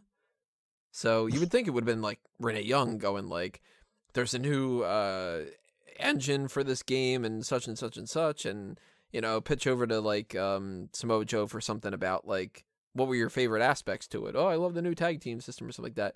But they would almost be like, so, Samoa Joe, tell us how they built this engine. And he'd be like, You should watch the one with Kevin Owens on because they basically asked him, "Did you play much of 2K17?" He said, "Nah." just went out and just said, "No, I don't really play video games that much." No, oh, great! Glad you're the one promoting this game then. So is 205 Live, like, does anyone watch it now that Enzo's there, or is it just another fucking missable show still? it's only been a week or two. I thought he'd been there for a few weeks now. I've really been like, I've not watched the weekly product regular basis for quite a while now. It's the same show with Enzo. Okay. It just happens to be like, well, now somebody can actually kind of talk instead of the, you know, like Arya Davari or Cedric Alexander or Rich Swann, where they're just awful on the mic in a lot of different ways. At least Enzo's got that like charisma going on. So when do you think we're going to get like the product upswing? Because this normally happens. We go through like a good period and then a shit period for the year. After Romania. I think this is going to be crazy. I know it's going to sound crazy. I feel like That's the crazy. next 2 years, we're going to see this transition into a very women-heavy product. And that's what's going to be the next big upswing for wrestling. You mean I like wouldn't be as like their surprised. primary focus, kind of? Possibly. Well, I think that's where everything is heading, honestly. I don't think it's going to be the primary focus, but I definitely see it getting more of a shift. I don't- imagine. I'm getting on the sense that with the Mae Young Classic, they're going to start rolling out an actual women's show soon. Yeah, I feel like that's gotta happen at some point. Honestly, And- I wouldn't. Sorry, go on. Well, I was going to say what you will about not being interested in that, man. Like, there's a lot of cool women on that show that have like really caught my eye and be like, you know what? You throw all these women on the same show, and this might actually be kind of fun. Well, if you can get all the women from Raw, SmackDown, NXT, Mae Young Classic people, bring a couple others into the mix too that they haven't signed yet, they've got more than enough. I've always found those women divisions too thin. So if you put them together and give them their own show, it'd probably be better. Mhm. And then you've got like a show for the women's title, and you've got a show for the cruiserweight title. And then if you want, you can kind of just mix them now and again with the main roster. Because if you think about it, what's the show that has the biggest crossover appeal from WWE right now? Total Divas. Total Divas. Total Divas. Mm-hmm. I think that's their in. I think with this Mae Young Classic going on, the Bellas, not just one, but both of them may be returning soon. Paige should be due back relatively soon. I think women, we have not seen the last of this women's revolution. At least I hope that's the case, because it's like we were joking earlier about the idea of like the women's matches back a couple of years ago were just dog shit.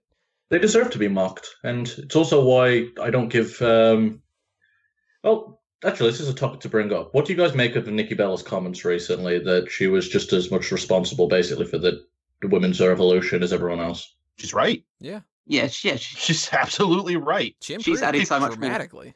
Yeah, See, and I've so al- much popularity to. I've Yeah. always had an issue with her holding the belt now, and this is my argument for it. She was on television in the main spot for the women for a very long period of time. In fact, she was on screen for a period of time, then got released, and then came back and did it again. And you could argue that in that period of time, she had plenty of time to change the women's wrestling and didn't do it. In fact, made it worse. So I don't like the idea of her like getting a main roster spot and being a champion on the main roster now, because it kind of represents everything that was wrong with the women's division. I see it as the opposite almost. She came in with Brie, and the two of them were pretty much the basic standard divas. And they both got, like, I mean, they got the political power backstage a little bit. Maybe that's a little bit of an influence, but they brought this Total Divas thing, and they were the stars. I mean, the two of them and even Marie built that show. Nobody was watching that show for Naomi or Natalia or, God, I don't even remember who else was on that show at that point. Cameron, nobody cared about Cameron, but they brought a lot of attention to that, and they also improved pretty damn well in the ring overall. They're not like ever going to be, the Shawn. Yeah, but they Michaels of the never division. they never seemed to make the efforts to improve in the ring when they were actually in the ring. So it's just kind of pointless. I think there's a Nikki Bella and a Brie Bella pre John Cena and Daniel Bryan, and a one post that, and maybe that's the thing There's that also switched them. there's almost 3 stages of them, because there was that really shitty stage, then they got better, and then right at the tail end they kind of figured out how to wrestle just in time for them not to wrestle anymore. Yeah, Well, everybody knows the best era for the Bellas was when they were just like surrounding people backstage or walking somebody to the ring.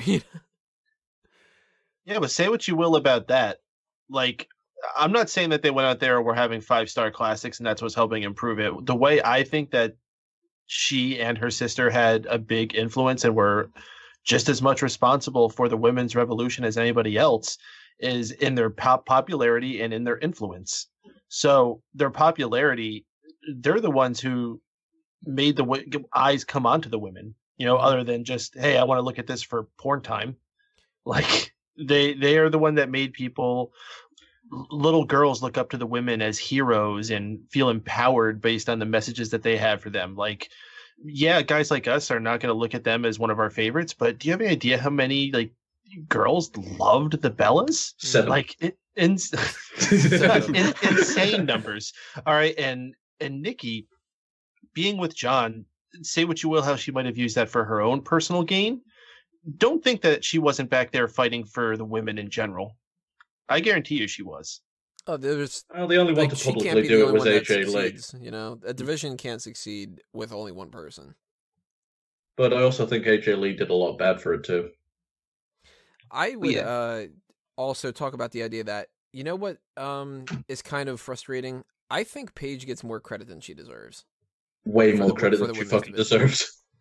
She came at an era where she was just piggybacking off of the good stuff that AJ Lee did do, and pretty soon afterward, we ended up getting, you know, Becky and Sasha and Charlotte and Bailey, and they were the ones that I think put more of an emphasis on that actual solid women's wrestling, because Paige was doing matches with like Caitlyn she did- and shit. She had a very good match with Emma, though. I was about to say, I think you're forgetting how amazing the feud with her and Emma was, and that's where I look at as the real start of like the women's wrestling kicking up.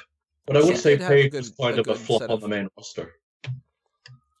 Paige on the main roster. That's what I'm talking about. That's the one where it was like everybody was going gaga over her, and she was better than, you know, like, I mean, there's no argument. Paige is better in the ring than Alicia Fox is, but I don't know. I kind of got this impression that everybody was like, sort of just like, she is, you know, let's bow down like a Ric They Flair were type. very gaga over her, but that's why she won the fucking women's tournament. Everyone was all over her for a good period of time, and then people kind of, well, I can't even say people came to the realization she just turned into a fucking psycho, and everyone hates her now. Mhm. Well, she was really good. We never really saw her with a very good opponent, though. Like, she hasn't gotten to really wrestle with all these women that we have now, which is Yeah, why I'm really looking forward to her coming back. AJ Lee, like, for all the credit, I've never rated her as this amazing in-ring worker. And you know what? I bet AJ was sour during that feud too. Like, oh, well, here comes the new girl to take my place, because I she's don't got know. that same attitude as Punk does. So do you think, though, that the Total Divas product transitioned people to watch women's wrestling? Because I've always felt that the majority of the support for the women's wrestling came from that hardcore NXT fan base that liked pro wrestling. It could be a mixture of both. I think it made women more accepting when their boyfriends wanted to watch it. Mm.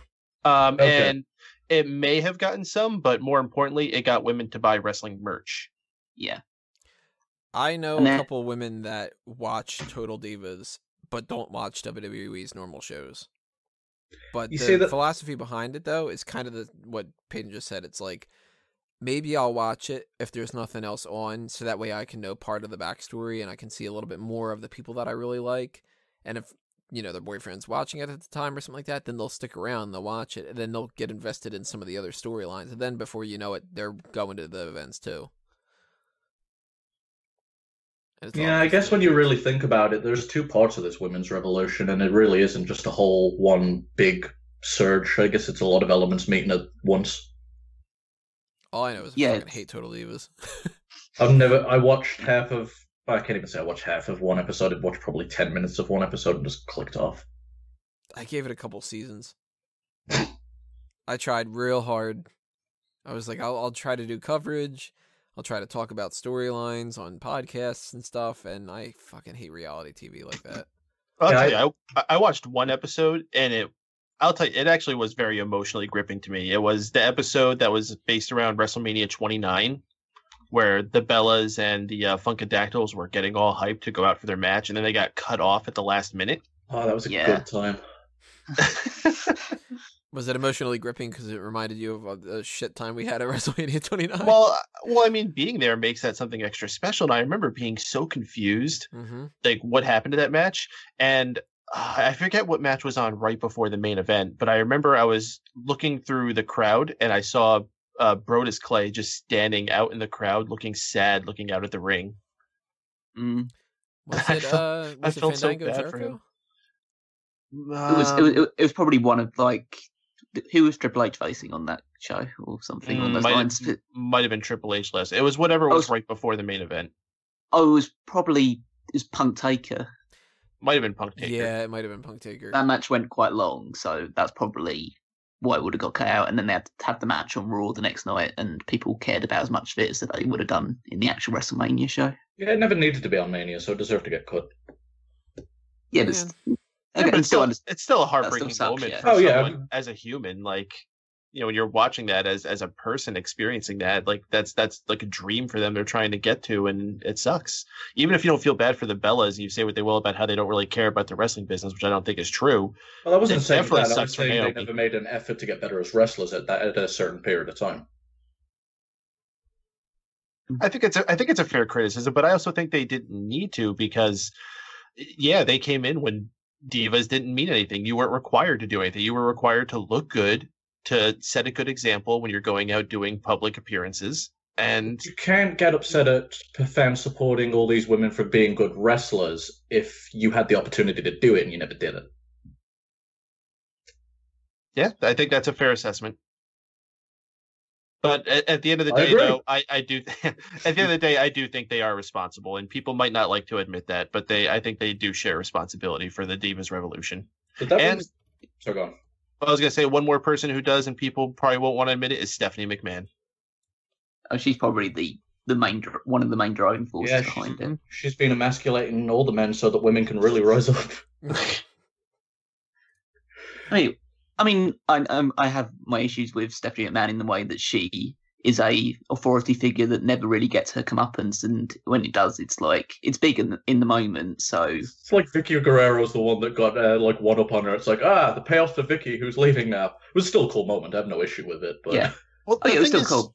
Who's going to get it though? Like when Vince was the big baddie and people could get their comeuppance because they could throw Vince into the back of a frickin' ambulance and Pour concrete on him. Yeah, like they could you could do They- shit to Vince. Who wants to see violence against Stephanie? there was one person that could have done it, and she's gone. AJ Lee. Yeah, that's true. Well, Brie, to a certain extent. Yeah, they actually, probably- there was that period of time where they were like 1 week they'd knock it out the park, and then the next week they'd have a stinker. But like in their segments. But that Brie and Stephanie feud wasn't bad. Speaking It of worked. stinkers, Kaylin's back. I am very glad that Brie Stephanie idea didn't die in the womb. Ain't Kaylin, I a stinker? What's up? you probably just missed the most in-depth and serious and well thought out conversation we've had so far. Oh, good. I can't stand that kind of shit. Mm. If we're going to carry on with like the women talking about like the women's wrestling, what do you think is going to happen with Asuka now that she comes up to the main roster?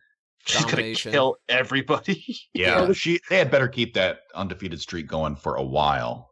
I was going to ask for a woman's opinion, and then Kaylin showed up. She has to just wreck everybody Oh yeah. for which- a long time. What brand do you think she's going to be on? Because I've heard rumors of her going to Raw. She needs to go to Raw and just kick Bailey. Yeah, I think she should be on Raw. Mhm. I'll put it this way: I think SmackDown needs her more, so Raw will get her. I yeah. agree. Probably how it's going to work. I will say she should be on Raw for one reason. Keep her the fuck away from Charlotte.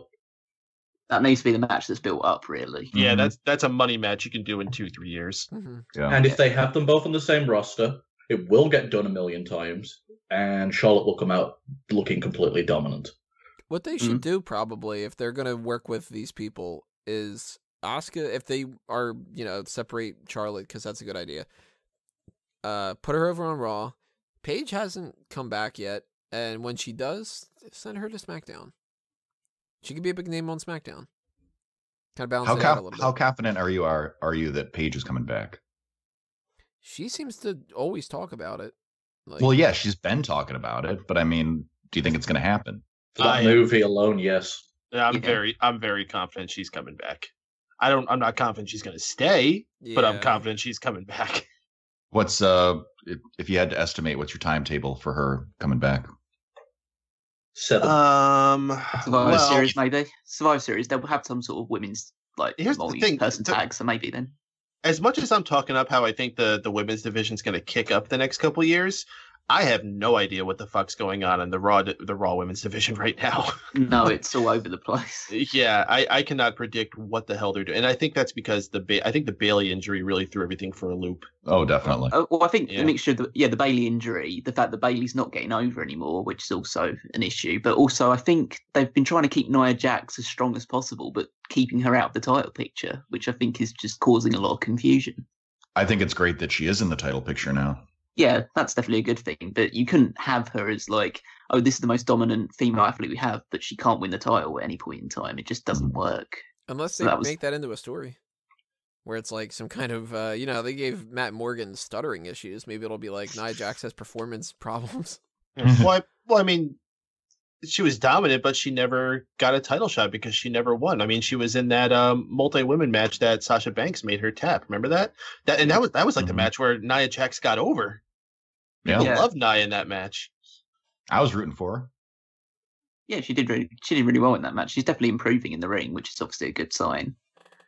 Yeah, but this idea with Sasha Banks as well, I don't see the logic in a gimmick where a baby face can't defend her title.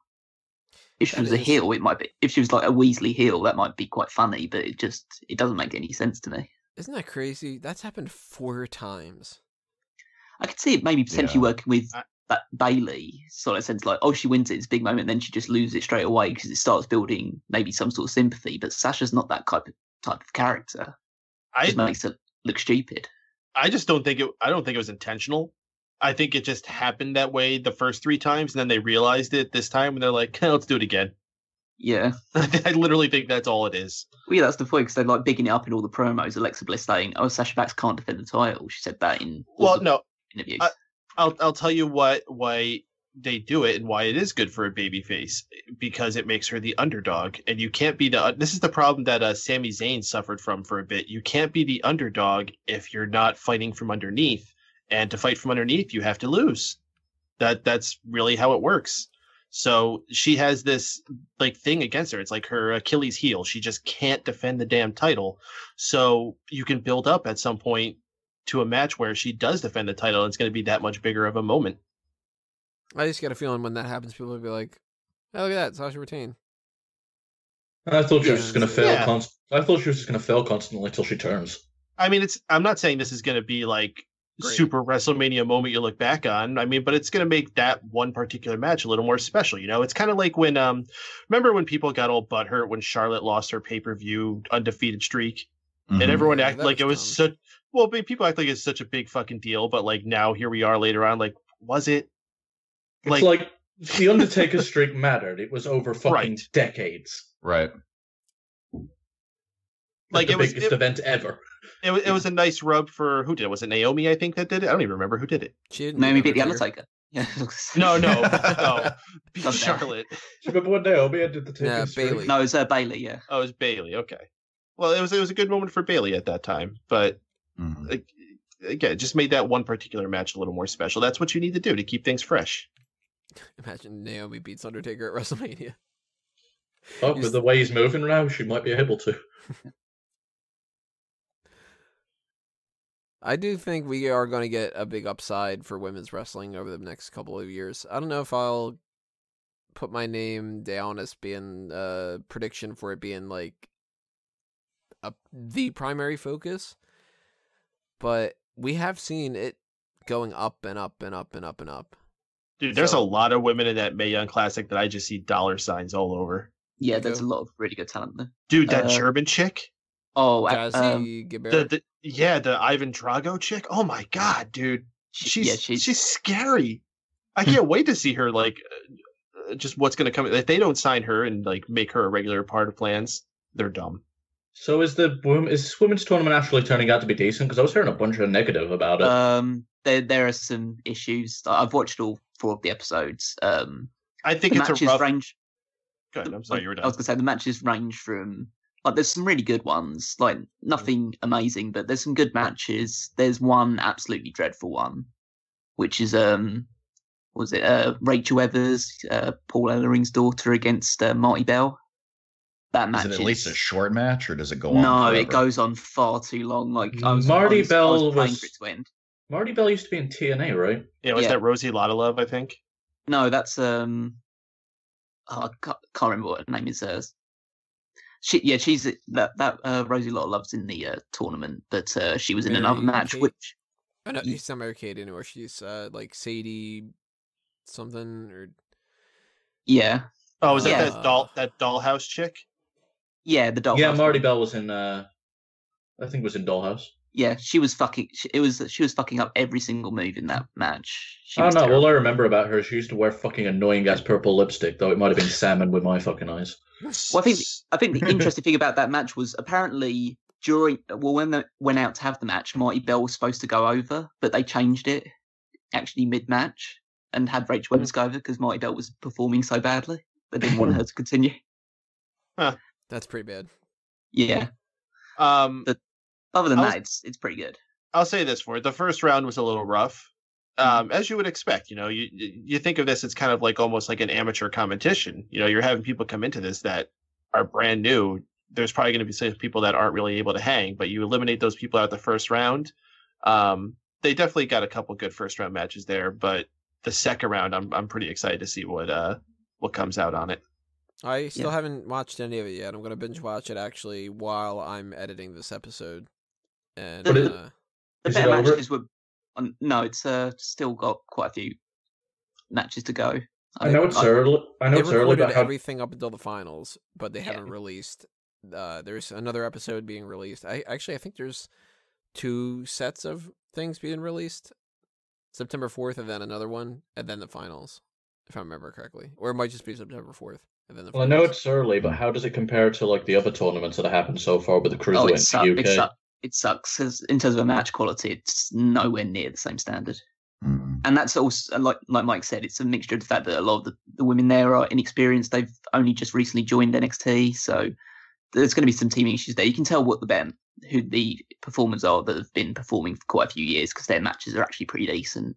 It's the German chick, Kairi Sane, the MMA chick, the one who's in the Shayna Four Horsemen. Baszler. Yeah, she's gonna lots of money you could be making with her. Her finish is amazing. The Marine chick, Lacey Evans. Yeah, she's good. She's got a good story behind her. So she's like female John Cena. They're gonna make tons of money with her. I like Piper Niven. And who was it that Kairi Sane faced? Tessa Blanchard. Tessa Blanchard. She's great too. I like Tessa. Now Piper. That's the big girl, right? I don't know. I don't know if we want to talk about her. The situation that happened with her this week. I'm not familiar. What happened? Yeah, I don't even know. She got torn apart this week on Twitter. Yeah, for being big. Yeah. So some people were fat shaming the shit out of her, and I'm not normally one to use like, oh, you're shaming them or whatever, but like people were just being cruel. Like there's no reason to be ripping on the girl like they were. Look, I make fun of Nia Jax all the time. I poke fun at her and stuff like that. But there was a thing coming out before the Mae Young Classic had started where they were saying that there was an inside, so to speak, like report basically being that somebody, I don't know if it was Kevin Dunn, I don't know if it was Vince, but somebody was upset saying these women aren't attractive enough. And I looked at the batch of the people and I was like, Kairi Sane's cute, Tessa Blanchard's hot. Who's isn't bad looking? Who's the Bailey 2.0 chick? She's cute as hell. Dakota Kai. She was Evie. Remember Evie? We were all kind of frustrated. Oh yeah. Mm-hmm. So I've looked at that and I'm like, I don't think that pretty much any of the women on here are going to be like usurping my Alexa Bliss fandom, but Piper Niven was the only one that really stood out to me as like, okay, they might be talking about her, and that's not to say that like, well, she's so ugly, she shouldn't be a part of it. If she's a good fucking wrestler, she damn sure should be part of it. Exactly. Well, I think it's kind of bullshit that there's that extra scrutiny on them. I understand, society and women are supposed to be sexy or whatever, but if you're good enough about Bray Wyatt being ugly. Exactly. If you're good enough at what you fucking do, then you should silence all the critics. Like, okay, maybe I'm not the most aesthetically pleasing or whatever, but look how I can fucking kick everybody's ass. Well, that's where it comes into it for Nia Jax for me. I personally think her weight issues affect her in-ring performance. Yeah, I mean, if it's affecting that, then definitely should be brought up as a point. But fact is, this is still hurts her the most, though. This is still an upper body sport, regardless of what anyone wants to fucking say. Even if fans and society think otherwise, there's a guy called Vince McMahon that doesn't. So if you've got the skills to outshine your shortcomings, fantastic. If you don't, you're gonna get some criticism. But to just fucking blatantly shit on somebody who can actually do the part, no need. Yeah, and I was going to say, like, Piper Niven's match against Santana Garrett was one of the better matches on the entire first round, so they're clearly not doing it due to her wrestling ability. I have not seen almost any of these women wrestle before, but if you were to tell me that, say, I'm looking at the list right now, Nicole Savoy, I don't know a goddamn thing about her. I know that there's that Renee Michelle, she's cute. If you told me between the two of them that Savoy's the better wrestler and Michelle just has a cute face or something like that, I would be upset if Renee Michelle continued on to the tournament. This should be a competition-based thing. It shouldn't just be a beauty pageant, because then if they're going to do that, they should bring back the Diva Search. That's exactly what I was going to say. It's a step in the right direction, what they did as far as, dropping the Divas title and bringing back the actual women's title and giving women's wrestling more legitimacy. It's not a beauty contest. They're not doing bra and panty matches. And I think that's a step in the right direction. So if they're going to kind of go back on that, I think that's a mistake. That being said, though, there is a little bit of that when it comes to WWE's main roster men. Because you can see that when they give the belt to Bray Wyatt, he's not going around doing the same type of media as other people. But his character also can't do the same type of media. Well, that's just one person in particular. What's the likelihood that they're going to give, say, I don't know, an Eric Rowan, another, even a Braun Strowman. A Braun Strowman that kind of the same press as somebody I'm going to stop you there, dude. They sent Braun Strowman to Yankee Stadium. They sent him to Wall Street when they were in New York for SummerSlam weekend, dude. They sent him with Alexa Bliss. I saw him reading lines for a fucking movie before, just doing random little bits of funny stuff for the press too. So that's definitely well spoken. Yeah, very well spoken. Braun's they're really behind him, and he's an attraction guy to send out there too. If people see a guy like him walking around, that's a guy that's going to take your eyes. I stand corrected. Yeah, you do. Damn it. Oh yeah. Well, I agree with you. Do some angry agreeing.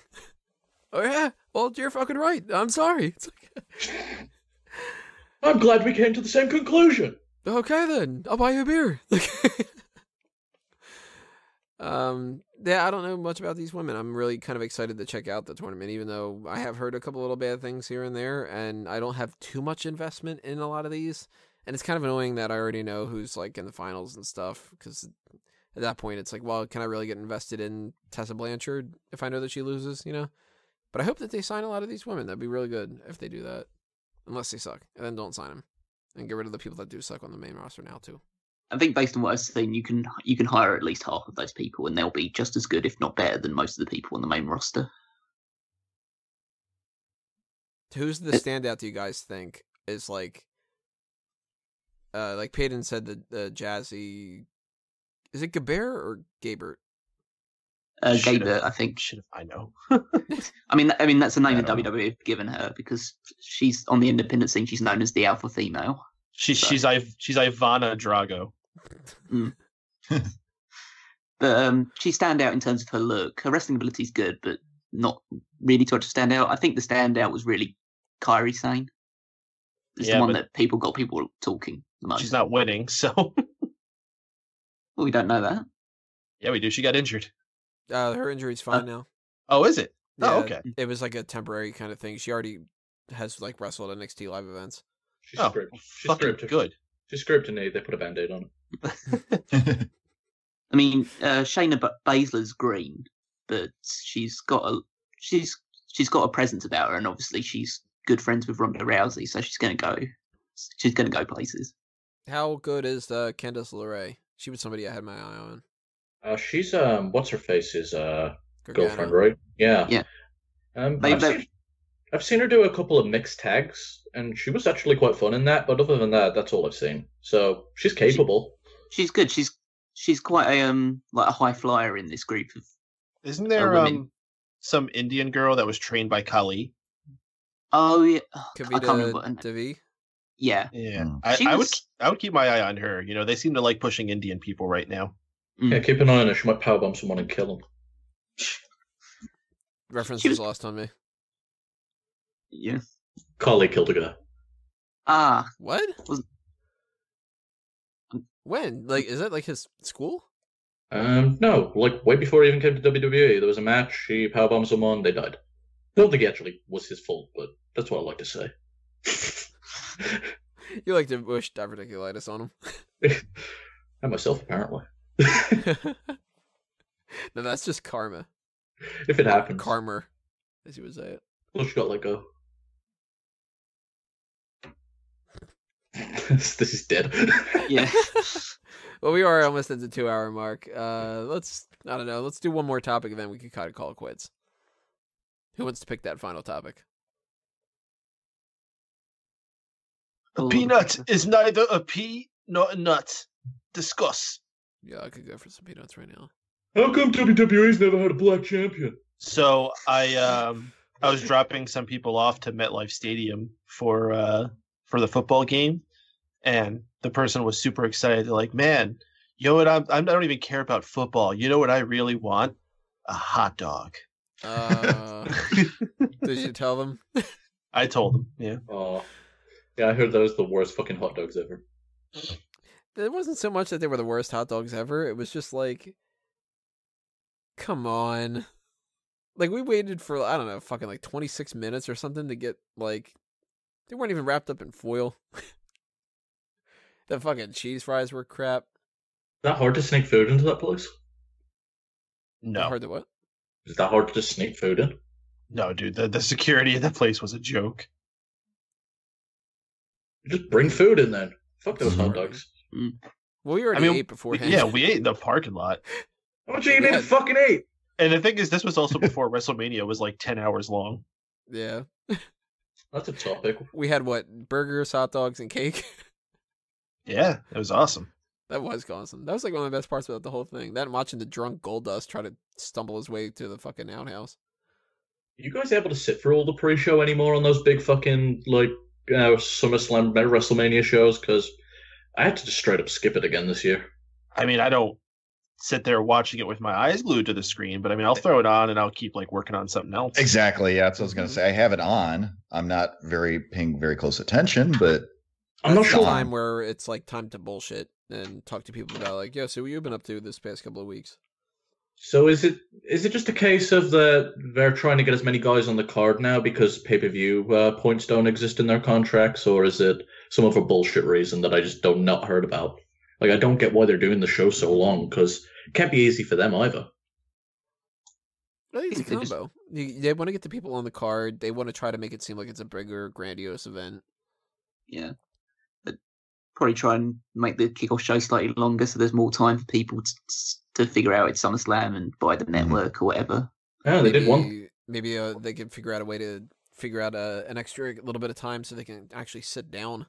Well, what you also got to really consider now is that when they do these super shows, they're two brands coming together. They got to try to fit matches for both of these brands.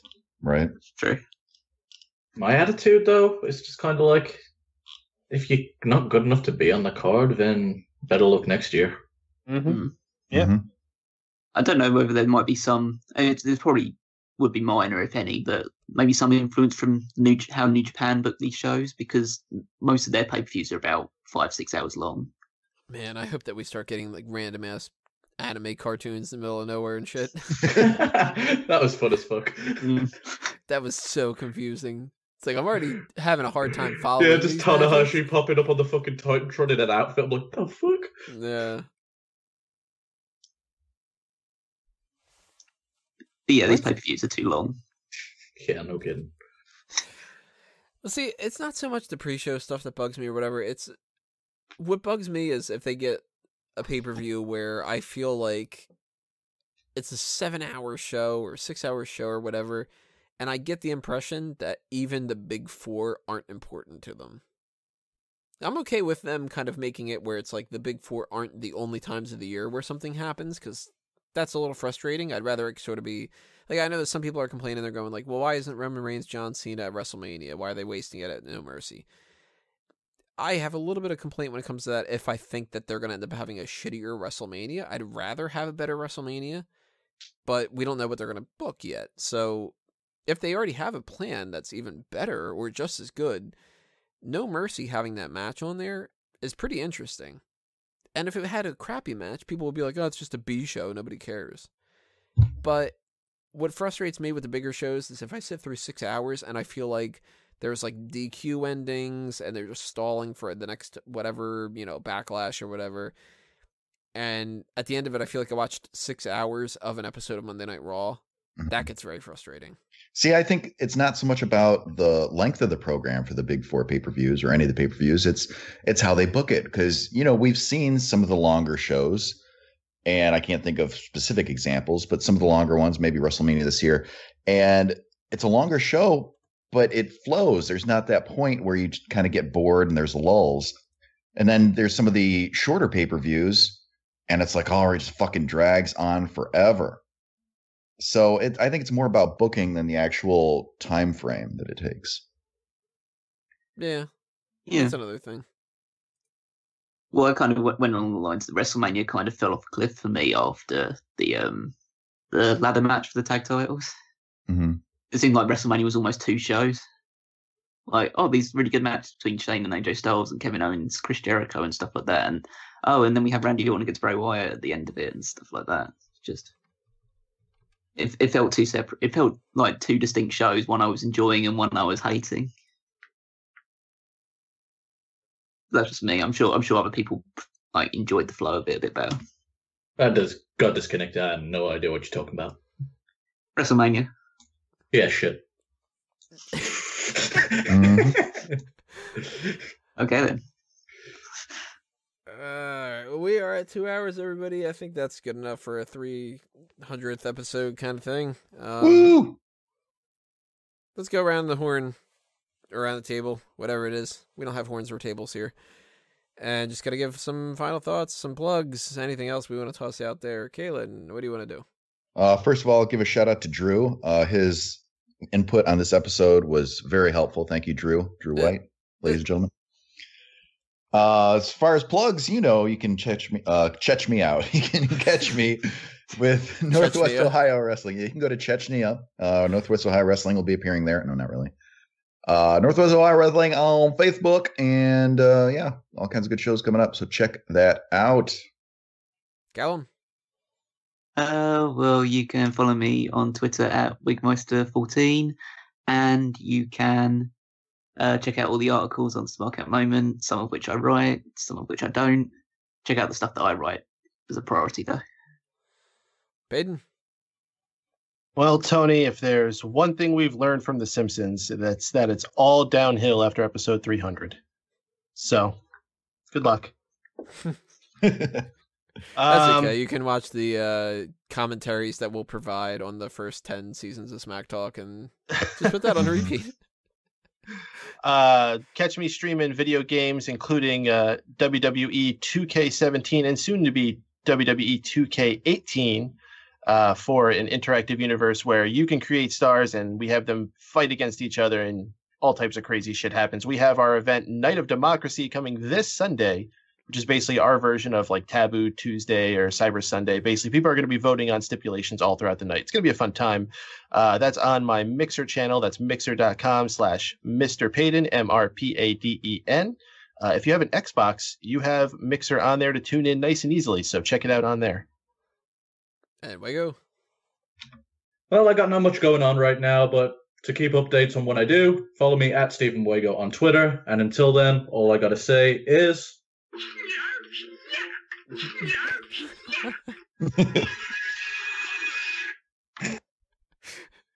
Christ, if I never hear that again, that'll be way too soon. Hey, 300 episodes, celebrate the past. Yeah, we'll have a time cow. Run for president. People will be clamoring for that. For my side of things, blah, blah, blah, blah, blah, blah. 300 episodes, you think I wouldn't fuck that up? Nope. You can check out everything at Smark Out Moment on Facebook and Twitter. Obviously, smarkoutmoment.com is where you're going to find everything Smark Out Moment related. Fanboysanonymous.com for everything Fanboys Anonymous related. As far as the YouTube channel goes, make sure you hit that subscribe button if you haven't done that already. Give us a little thumbs up on the video too. And when you ring that bell, click that you want to check off for the notifications to be aware of the next things that we're going to be uploading, which I don't know what it's going to be. I still haven't figured out exactly what the format is going to be for Smack Talk going forward. It's hard to figure out because I kind of want to keep the hot tags, kind of want to keep the main events, but we've got to figure out some way to do some of those rest hold things somewhere in the mix. And we'll figure it out whenever we figure it out. But even if I did have an idea, I probably wouldn't tell you anyway, just to keep a little bit of mystery out there. So any suggestions you have for a main event you'd like to see next week, toss them out there. We've got no pay-per-views coming up until New Mercy, so we have a little bit of time to figure that out. And we'll see you when we see you. So thanks for listening, everybody. Thanks for all the support for 300 episodes and plus. And we will see you next time. This has been another Smark Out Moment, and we're being counted out. However. Yeah, peer pressure. That's right. Peer pressure. You see, I would have actually let you off, but you said, "Are we actually doing that?" So you actually gave us a choice. So now you have to do it. Oh, wow. He really is like the new Drew. Yeah. He's making all the mistakes Drew used to make. Yeah, he is. It's like we're getting a second chance with Drew. Oh, we have a new... it's awesome having a newbie again.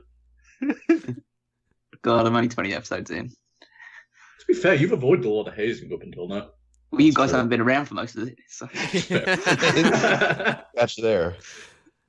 I've only got to deal with Tony and Caleb most of the time. Yeah, and they're the somewhat nice ones. I like how you've added somewhat. Somewhat.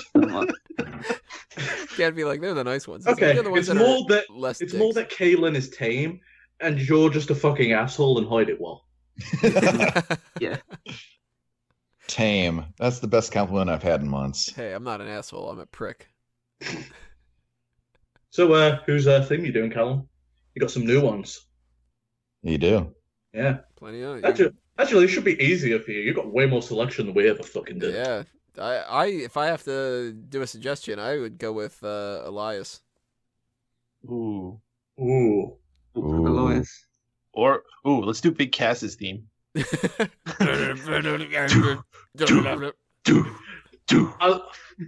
see, you know what's happening right now? It's the same thing that happened with Drew, that he fucking got so hyped up about doing this outro, put like way too much effort into it that it was actually needed.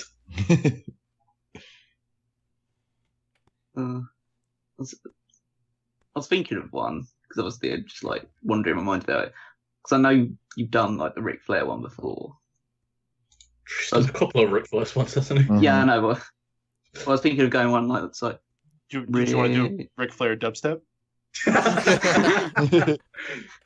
He's not dead. Well, that's what I was going to do. I was going to go like Ric Flair is. Oh, it sounded like not... the terrible. Yeah, it sounds like the terrible Drew one all over. Yeah, no.